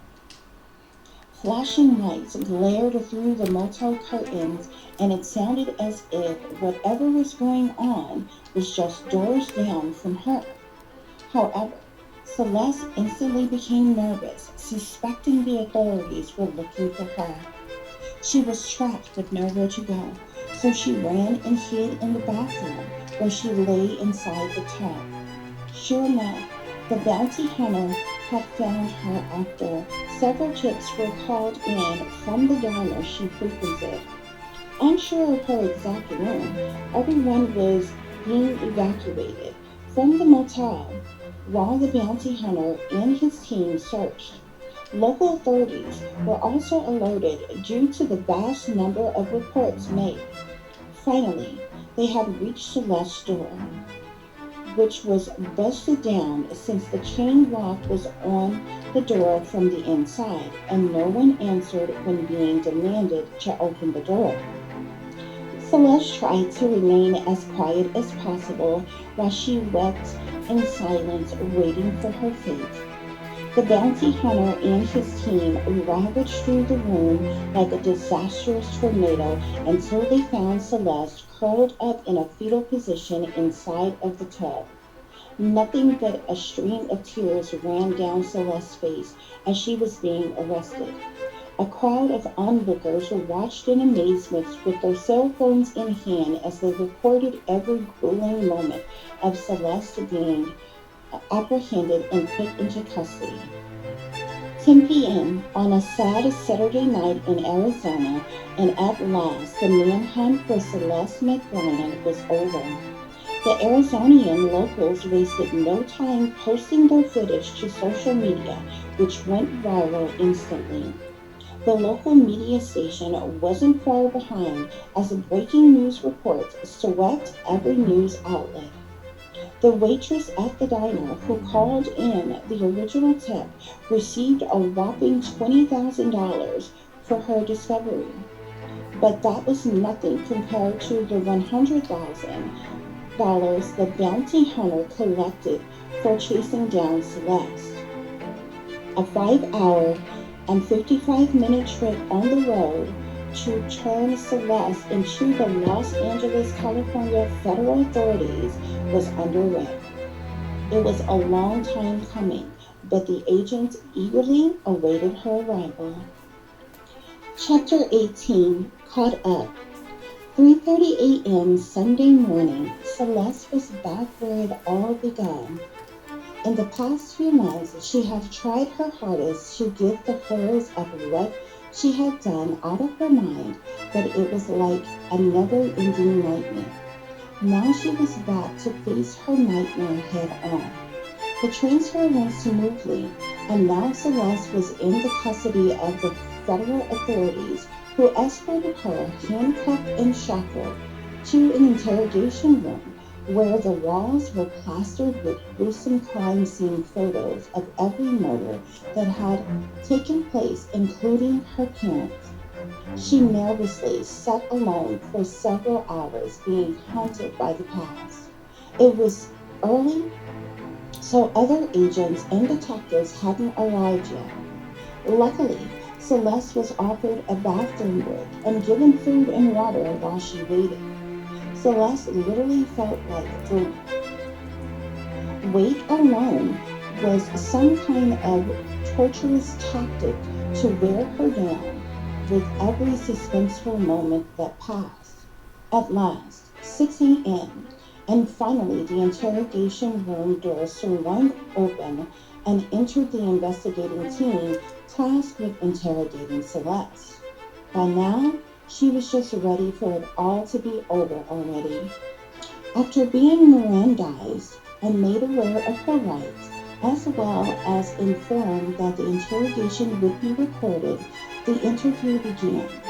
Noticing Celeste's exhaustion, an FBI agent broke the silence first by asking Celeste if there was anything she needed to get off her chest before they got started with their line of questioning. Celeste sighed as tears began to well up in the corners of her eyes. After taking a deep breath while scanning the room, she finally began to tell her story, starting from the very beginning. In a whining, childlike voice, Celeste started to explain how her spiritual journey came about. The attentive detectives in attendance clinged on to her every word she said. Celeste talked about what it was like when she lived with her parents, when she graduated from high school, went to college, and she even elaborated on when she moved out of her parents' home and started her own business and moved into a condo, which by her account is when her spiritual gifts took a turn vastly different than before, she explained.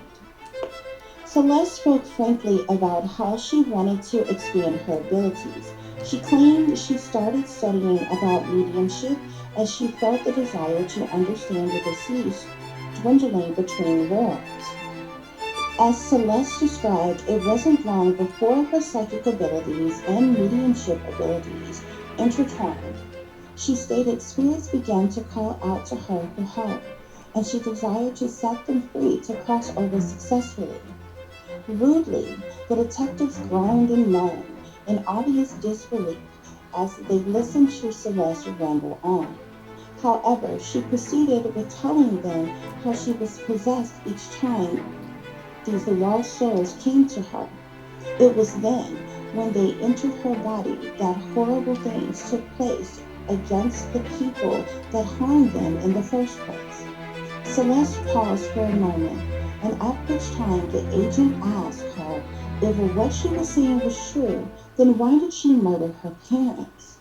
Celeste, who had held her head down in shame the entire interview, now very boldly looked in the eyes of the agent and matter-of-factly replied, "Because they lied to me." The agent finally, feeling like they were actually getting somewhere, asked Celeste what her parents lied to her about. Celeste claimed on the day she was led to the ridge, which was run by a devil-worshipping cult who were cannibal human hunters, had been kidnapping and satanically ritualistically abusing children they held in cages until they were used unto death in their satanic ritual practices.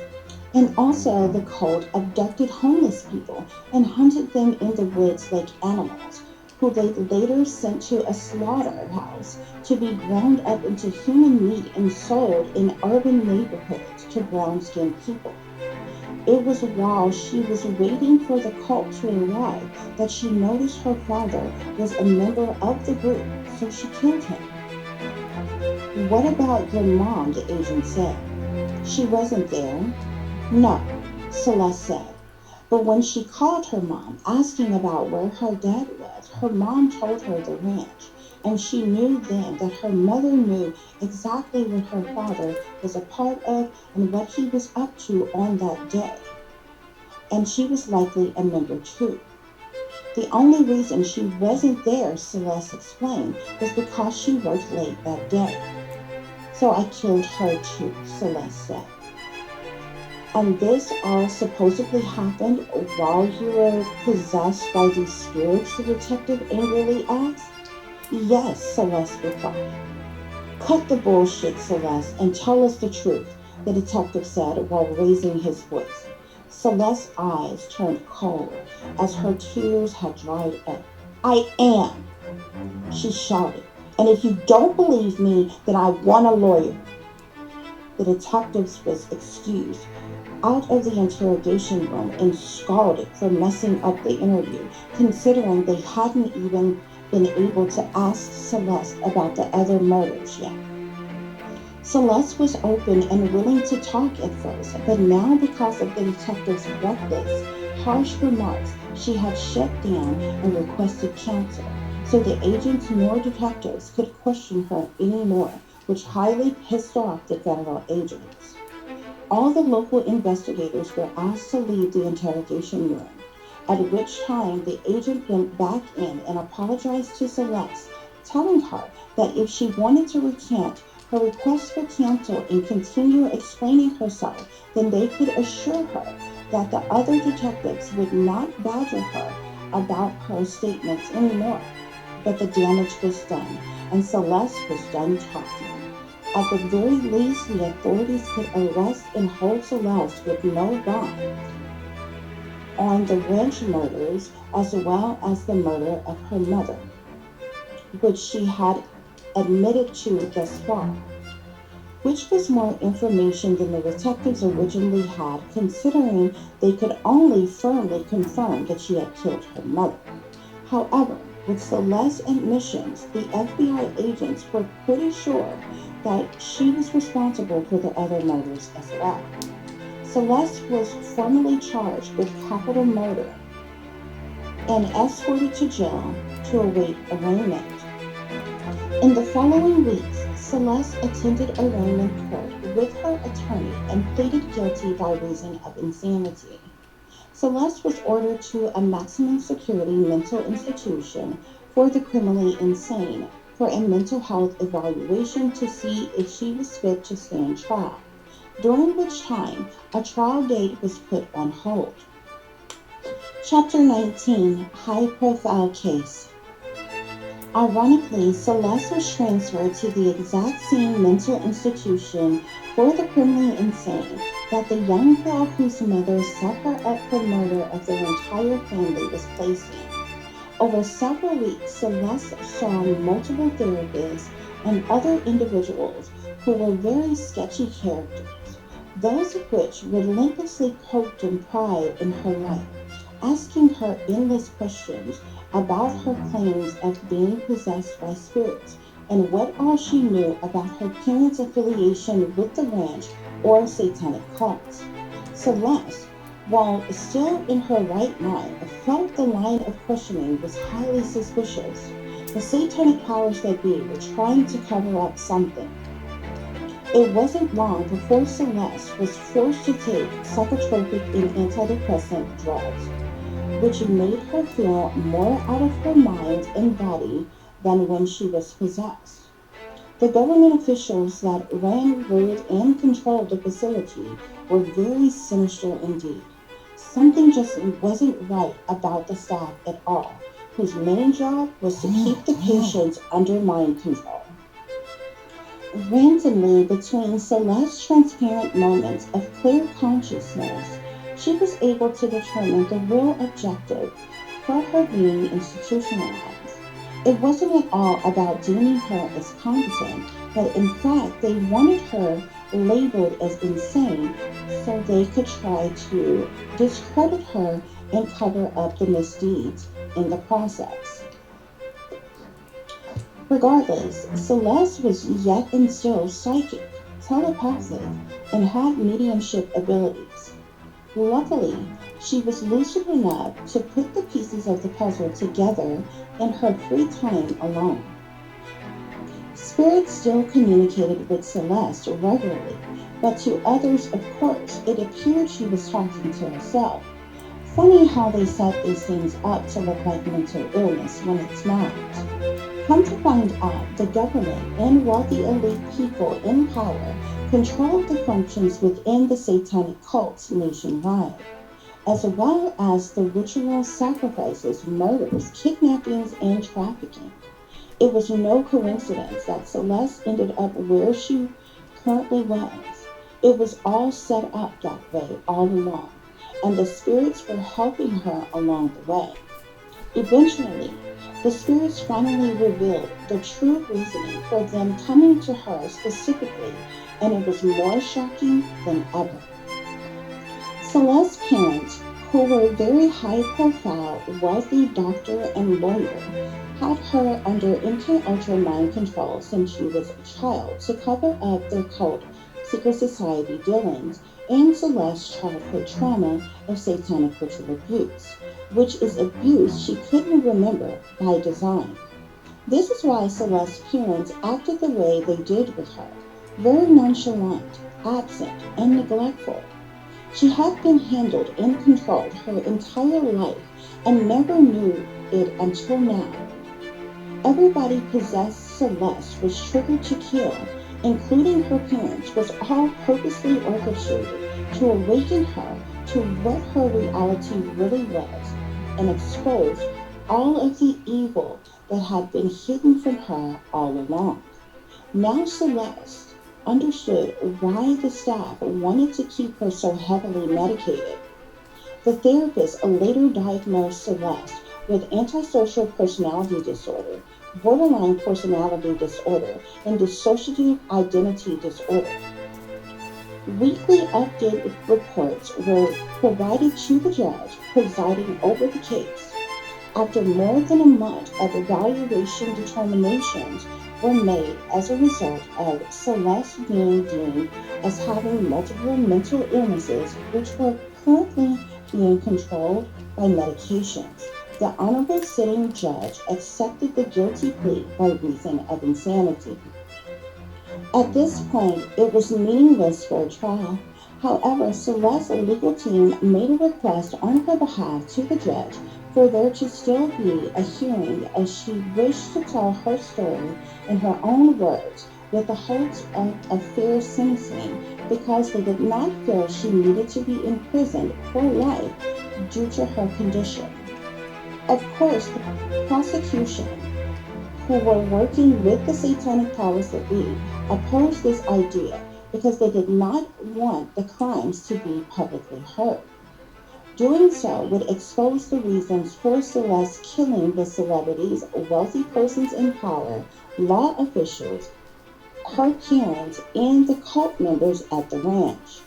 Something in which those in power did not want to publicly be known. They much rather the public believed that Celeste was nothing more than a mentally ill serial killer that had lost her mind, which is what the media was reporting on the news. Nothing could be further from the truth, but it was a rabbit hole way too deep and a portion of Pandora's box that the government didn't want open. Fortunately for Celeste, she had the right to do so. Had Celeste been some poor, impoverished simpleton with nothing more than a public defender working for the government, she would have been completely dismissed and buried in the system, never to be heard from again. In fact, being institutionalized, regardless of any disabilities or mental illnesses, would not have even been an option for that person. Instead, that person would have most definitely been discriminated against, imprisoned, and sentenced to life without parole, if not death. But Celeste's parents were wealthy, as was she, so she could afford to fight for her rights. Celeste understood very well that it was doom and gloom for her, but if there was a possibility of her not spending the rest of her life imprisoned in an institution, then she was going to fight for it, and the public needed to know the truth. Ultimately, the judge decided and made his ruling in favor of Celeste as it related to the matter at least. There would be a trial hearing and sentencing accordingly. Frustrated at the judge's decision, the prosecution petitioned the court for there to be a closed hearing, barring the public and media from its proceedings. Yet again, there was a back and forth tango between the defense and prosecution about this matter. The defense rebutted argument against the prosecution's petition to the court for a closed hearing was because doing so would defy the whole purpose for there to be a hearing in the first place. Celeste was not trying to avoid harsh penalties or punishment for the crimes she committed, but she desired to only inform the public who was the most affected by her actions and understanding for the reasonings behind her crimes. It seemed that the government desperately did not want her to do so in an effort to block the general public from knowing the truth, which by this point had become painfully obvious. Nevertheless, after the judge heard all arguments related to the matter, he was firm in his decision that the public had the right to know the truth about a serial killer who had terrorized the community, affecting so many lives. In addition, Celeste had the right to a fair trial as well as to face her accusers. Frankly, the information the prosecution was trying to keep concealed technically was public information. Thus, even the public had the right to hear the details of the case without further delay. Thus, a public trial hearing and sentencing would be heard. Chapter 20, Enlightened to Death. Due to the high-profile case, there was a backlog delay with scheduling, so while Celeste anxiously awaited her hearing date, which was a month away, she was unfortunately left at the maximum security mental institution. However, unbeknownst to others, behind the scenes, the judge, Honorable Peter Kirkpatrick, was dealing with issues of his own. It seems that intimidation tactics were being used to try to bully the judge into submission. The unruly attacks unfortunately were coming from the powers that be. But Judge Kirkpatrick wasn't swayed easily.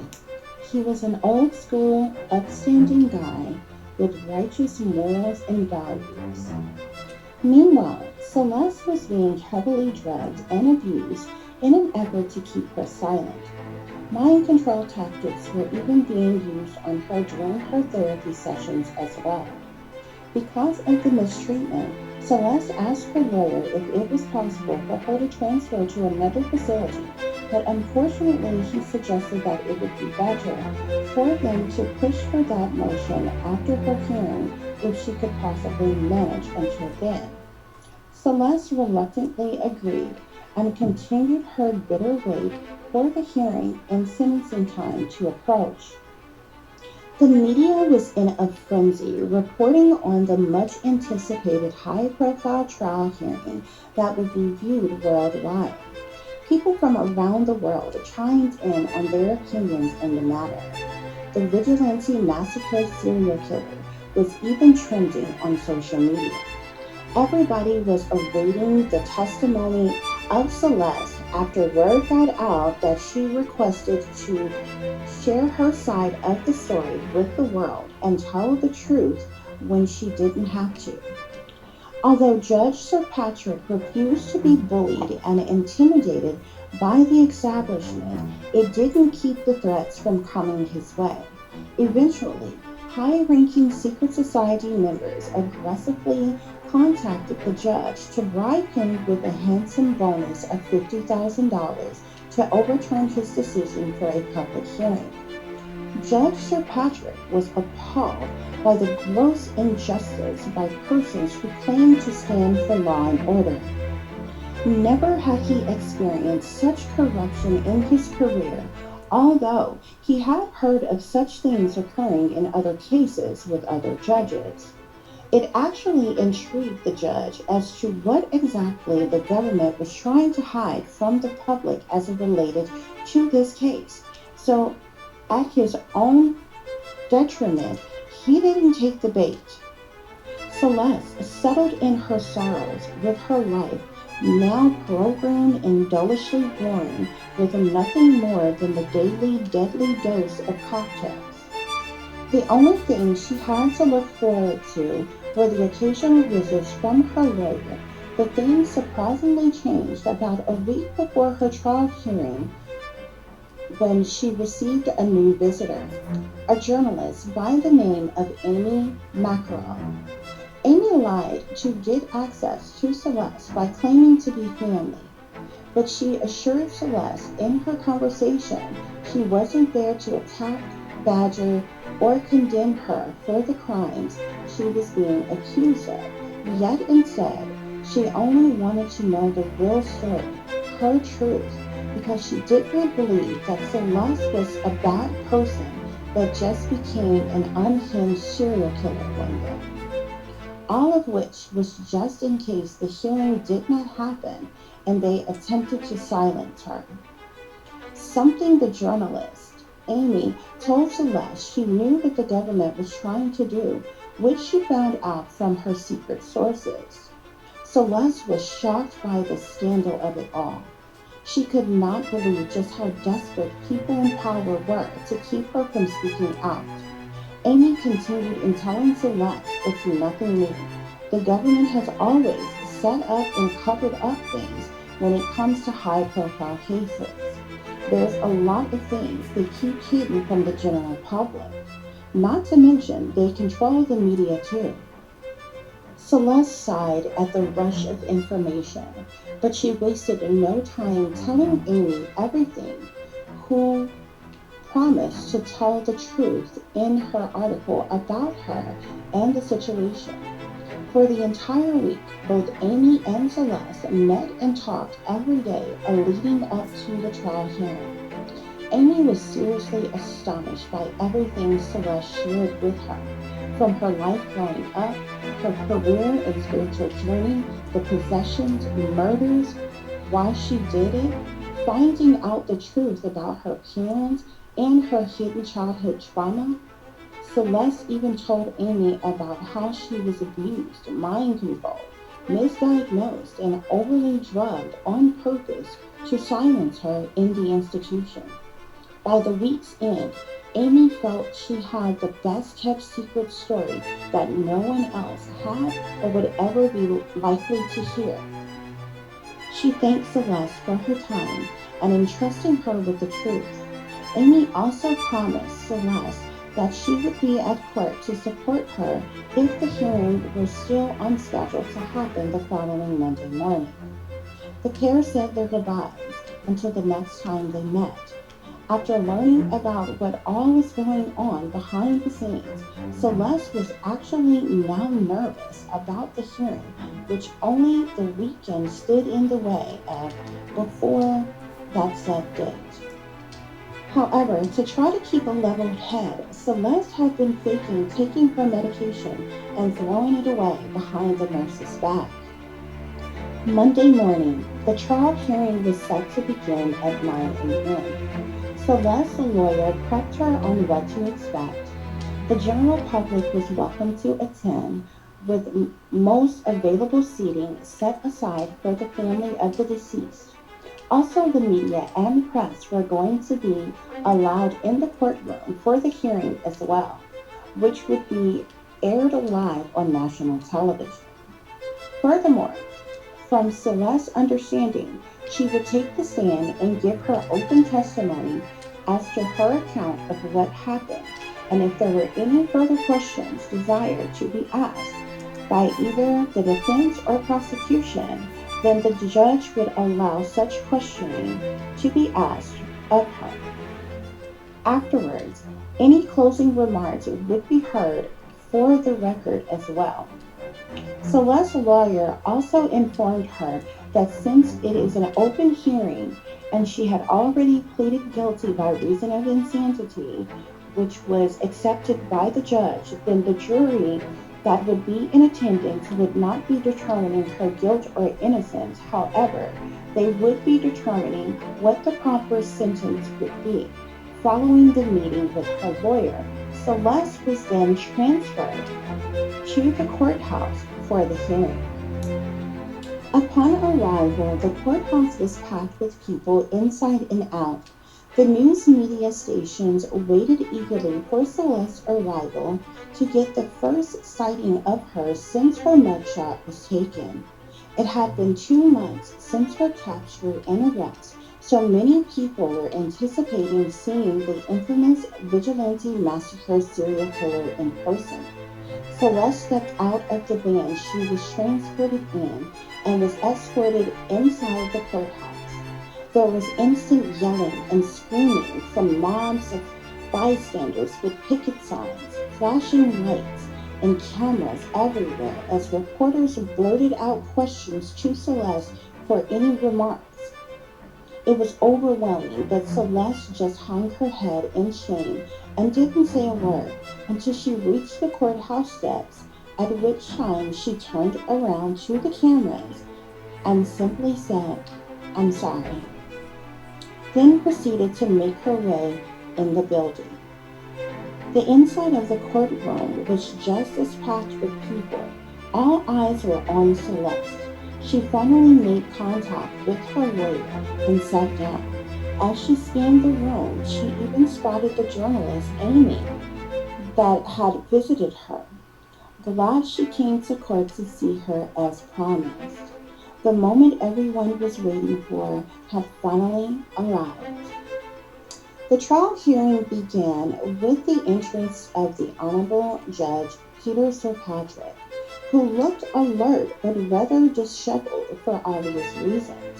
The courtroom was completely silent as the judge made his opening remarks towards everyone who was present. Since this wasn't a regular trial, the hearing was not going to be a long, drawn-out ordeal. So without any further delay, Celeste was called to the stand and sworn in to give her testimony. Celeste first started off by providing the court with personal information about who she was as a person, her upbringing, and what led her to her spiritual journey. She went on to talk about her transitioning to moving out her parents' home and on her own, starting a spiritual practice, and how she came about her psychic and mediumship abilities. Celeste wasted no time telling everyone in attendance how her connection with the spirit realm and those who are deceased had an adverse effect on her and altered her perception of reality. Celeste explained she had a desire to help spirits between worlds find peace and cross over successfully, but things took a turn for the worse when the disgruntled spirits that came to her wanted justice for the injustices that had happened to them. At first naive about what the spirits wanted exactly, Celeste expressed how she just thought her mission would be to expose the truth of how and why they died, but that was clearly not the case when the spirits began to aggressively possess her during the sessions, controlling her mind and her body to do things she otherwise would not have done. By now, Celeste knew the spirits not only wanted the truth revealed, but they also wanted revenge, which sickened her every time her vessel was used to enact their murderous desires. At this time, Judge Peter Sir Patrick, who now looked pale in the face, took the opportunity to call for a brief recess. Everyone was confused and dumbfounded by this, considering the court had only been in session for 30 minutes. Loud whispers began to circulate around the courtroom. While many remained seated, others, like the news broadcasters and journalists, took the break to make their reports about what had transpired thus far. What no one was aware of was that the judge had been ill all morning, vomiting. Someone had slipped him a drug or some kind of poison into his coffee, which is why he didn't feel well that day. Court resumed 30 minutes later, however, and Celeste continued with her testimony. She disclosed how the first 6 sessions that she had when the spirits possessed her to kill were of victims who had died due to police brutality, rape, abductions, poisonings, forced suicide, human sex trafficking, and domestic violence. As did she include her last sessions, which were due to a family annihilation set up and a human hunting satanic cult that preyed upon homeless and children. Before Celeste could utter another word, there was a loud pop heard in the courtroom. All of a sudden, a raging protester yelling obscenities set off a smoke grenade and everyone panicked. It was a clear threat to the judge specifically. Someone had let this man in with a smoke bomb to cause a distraction just to get court dismissed. The protester was nothing more than a mind-controlled patsy used for a false flag operation. The media, however, had a field day with the staged event as breaking news aired live. The judge, Celeste, and lawyers were rushed out of the courtroom into hiding for the suspected death threat. No one was hurt, but the powers that be got the effect they wanted to shut down the hearing. Coincidentally, right when Celeste was about to go into detail about each of the murders, which would have exposed the satanic cult, human trafficking, human sacrifice, and child satanic ritual abuse, but frankly, the damage was done because everyone had already heard Celeste's statement as to why she committed the crimes. Everyone was ushered out of the courthouse immediately, and no further proceedings in the matter of the hearing were conducted that day. The smoke bomb protester was arrested promptly. Celeste was transported back to the institution where she met with her lawyer in private, and everyone was told to wait for further notice if and or when the hearing may resume. The judge, understandably shook by what occurred in his courtroom, unable to make any decisions about a future continuance of the hearing. By the end of the day, the Honorable Judge Peter Sir Patrick left work feeling uneasy and sick to his stomach. The judge was successfully escorted to his car by armed guards on duty at the courthouse so that he could go home for the day. But by the time the guards turned around and made it back to the courthouse building, the judge had started his engine, and all of a sudden, his car exploded into pieces with him inside. The satanic powers that be cowardly murdered the presiding judge over Celeste's case. The breaking news headline went from talking about Celeste's controversial hearing and the abrupt disruption of a protesting smoke bomber to the cold-blooded murder of the presiding judge. A setup, lies, corruption, and a clear cover story to the likes of which no one had ever seen before was being reported alive by the fake news media, who were now confirming that the disgruntled protester smoke bomber had placed a real explosive bomb in the judge's vehicle before entering the courtroom to cause a distraction. Celeste and her lawyer were stunned with shock when they got the news while indulging in a conversation back at the mental institution after that morning's court hearings. Celeste's lawyers told her in sight of recent events that he was going to request her transfer to a different institution facility where she would be more safe, but that also a new judge would likely be appointed over the court proceedings and he would keep her updated. Journalist Amy Mackerel couldn't believe what happened. This was the biggest story trending all over the news and web worldwide. She knew the things that occurred must have been a setup from high up, and she was about to blow the whistle on the whole damn thing, because she had the inside scoop that no one else did. Amy, who by day worked for one of the biggest journalist companies, and by night she was a freelancing private investigative journalist, decided now was as good a time as any to leak her story, since the court hearing had been botched and wasn't likely to continue. Amy anonymously leaked her interview with Celeste at the company she worked for.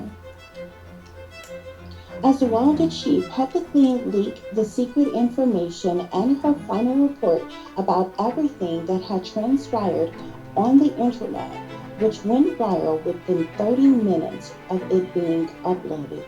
She was literally trending and getting more views than the mainstream media, which surely pissed them off.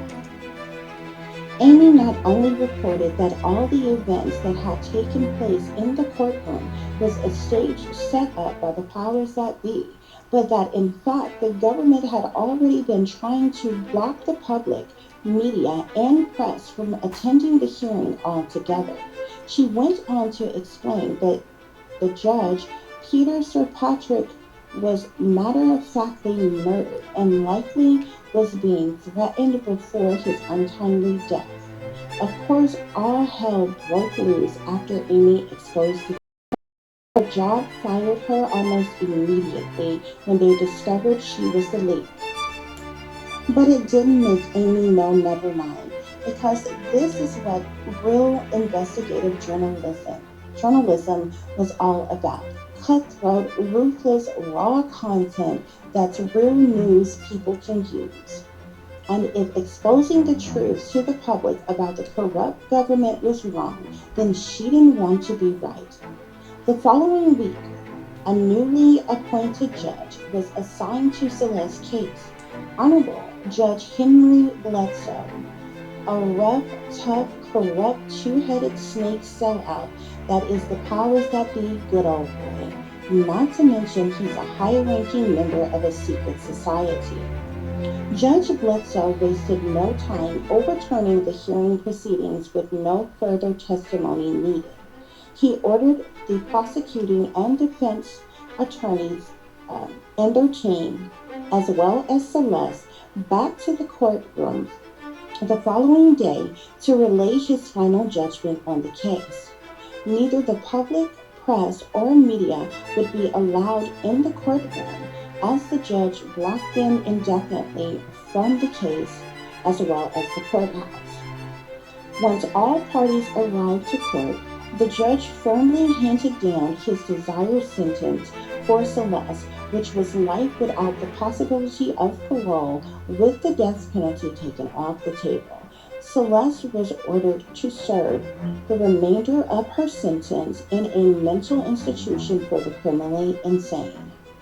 In conclusion, Judge Bledsoe approved the order to transfer Celeste to a different institutional facility without further delay, and court was adjourned. Celeste didn't get to speak another word. Neither did the judge ever once give her eye contact when speaking to her or about her, as if she was nothing and not even there. It was an unfair sentencing, and Celeste's rights clearly have been violated, considering the jury wasn't even ordered back to court to allow a jury of Celeste's peers to decide on the proper sentencing. The government was clearly in a hurry to lock Celeste up and throw the key away forever. Nevertheless, that was that, and it was finally over. Amy Mackerel was viciously attacked in a suspiciously random vehicular collision, causing her severe injury, head trauma, and hospitalization.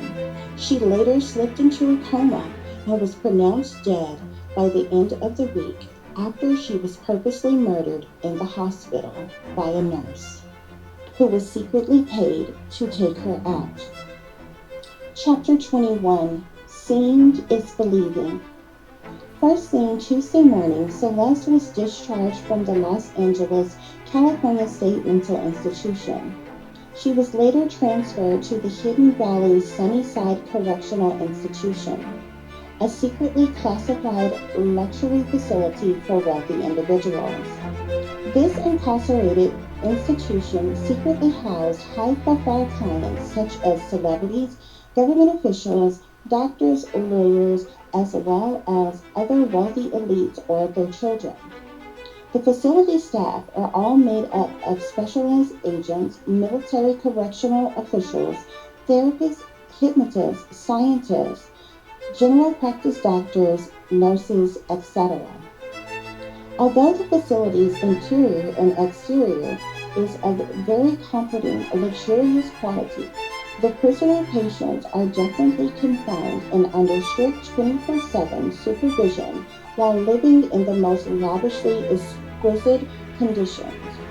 While some patients by court order are condemned forever, others are high-profile, top-secret, and classified long-term treatment mental health patients who have been sanctioned by the CIA and shadow government. Celeste finally arrived at her new home. Institutionalized wasn't how she wanted to live, but she counted her blessings because matters could be worse. At least she wasn't in a filthy prison forever, she thought. The Hidden Valley's Sunnyside Correctional Institution was a major upgrade from the overly populated dump she had just left. Despite the situation, Celeste was content with embracing her new life, but nothing could prepare her for what was yet to come. Upon check-in, Celeste received an eerily warm welcome greeting as if she was on vacation at some kind of resort or something. It was really creepy, but she settled in seemingly well. Interestingly enough, all of the imprisoned patients shared a spacious, luxurious room with a single woman. However, the long-term treatment residents had their own suite room to themselves. The facility even has many amenities for its residents, such as indoor-outdoor pools and hot tubs, spas, sauna, steam room, gym, library, recreational sports activities, flat-screen TVs, theater, etc.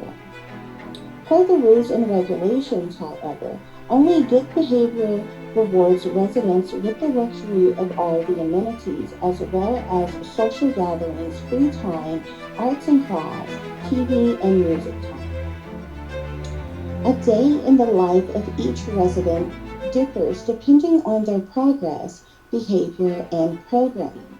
But daily scheduled activities consist of group meetings, therapy, meditation, yoga, treatment, chores, fitness, and educational classes. Nevertheless, it wasn't long before Celeste began to notice some strange oddities, one of which is that all of the patients were kept extremely overly medicated. In fact, it wasn't an option as to whether a patient wanted to take medication or not.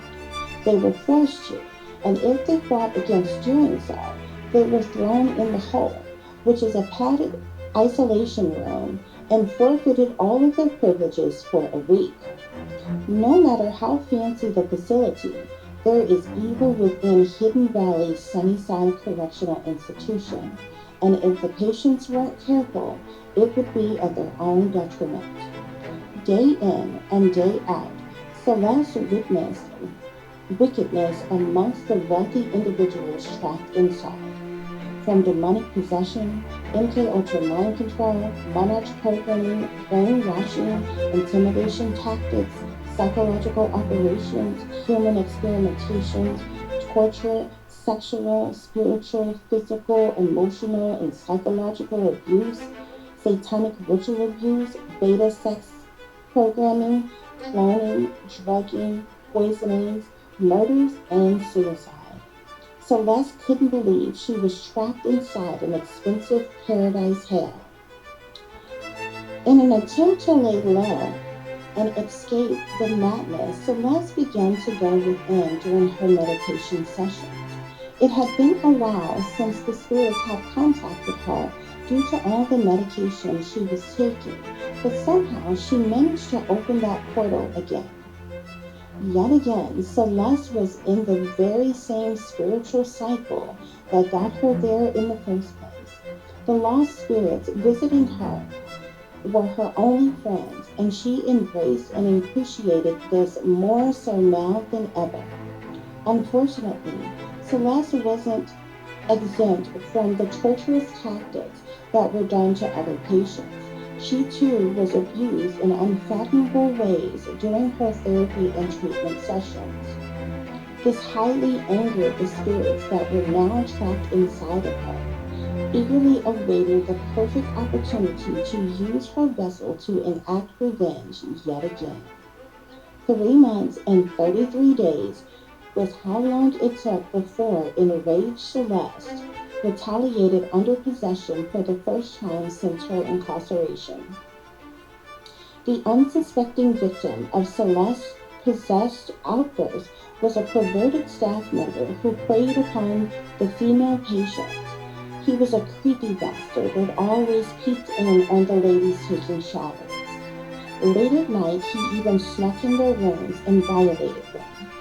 So Celeste stabbed him in the eyes with a fork one day, blinding him instantly. Of course, Celeste's actions didn't go without punishment.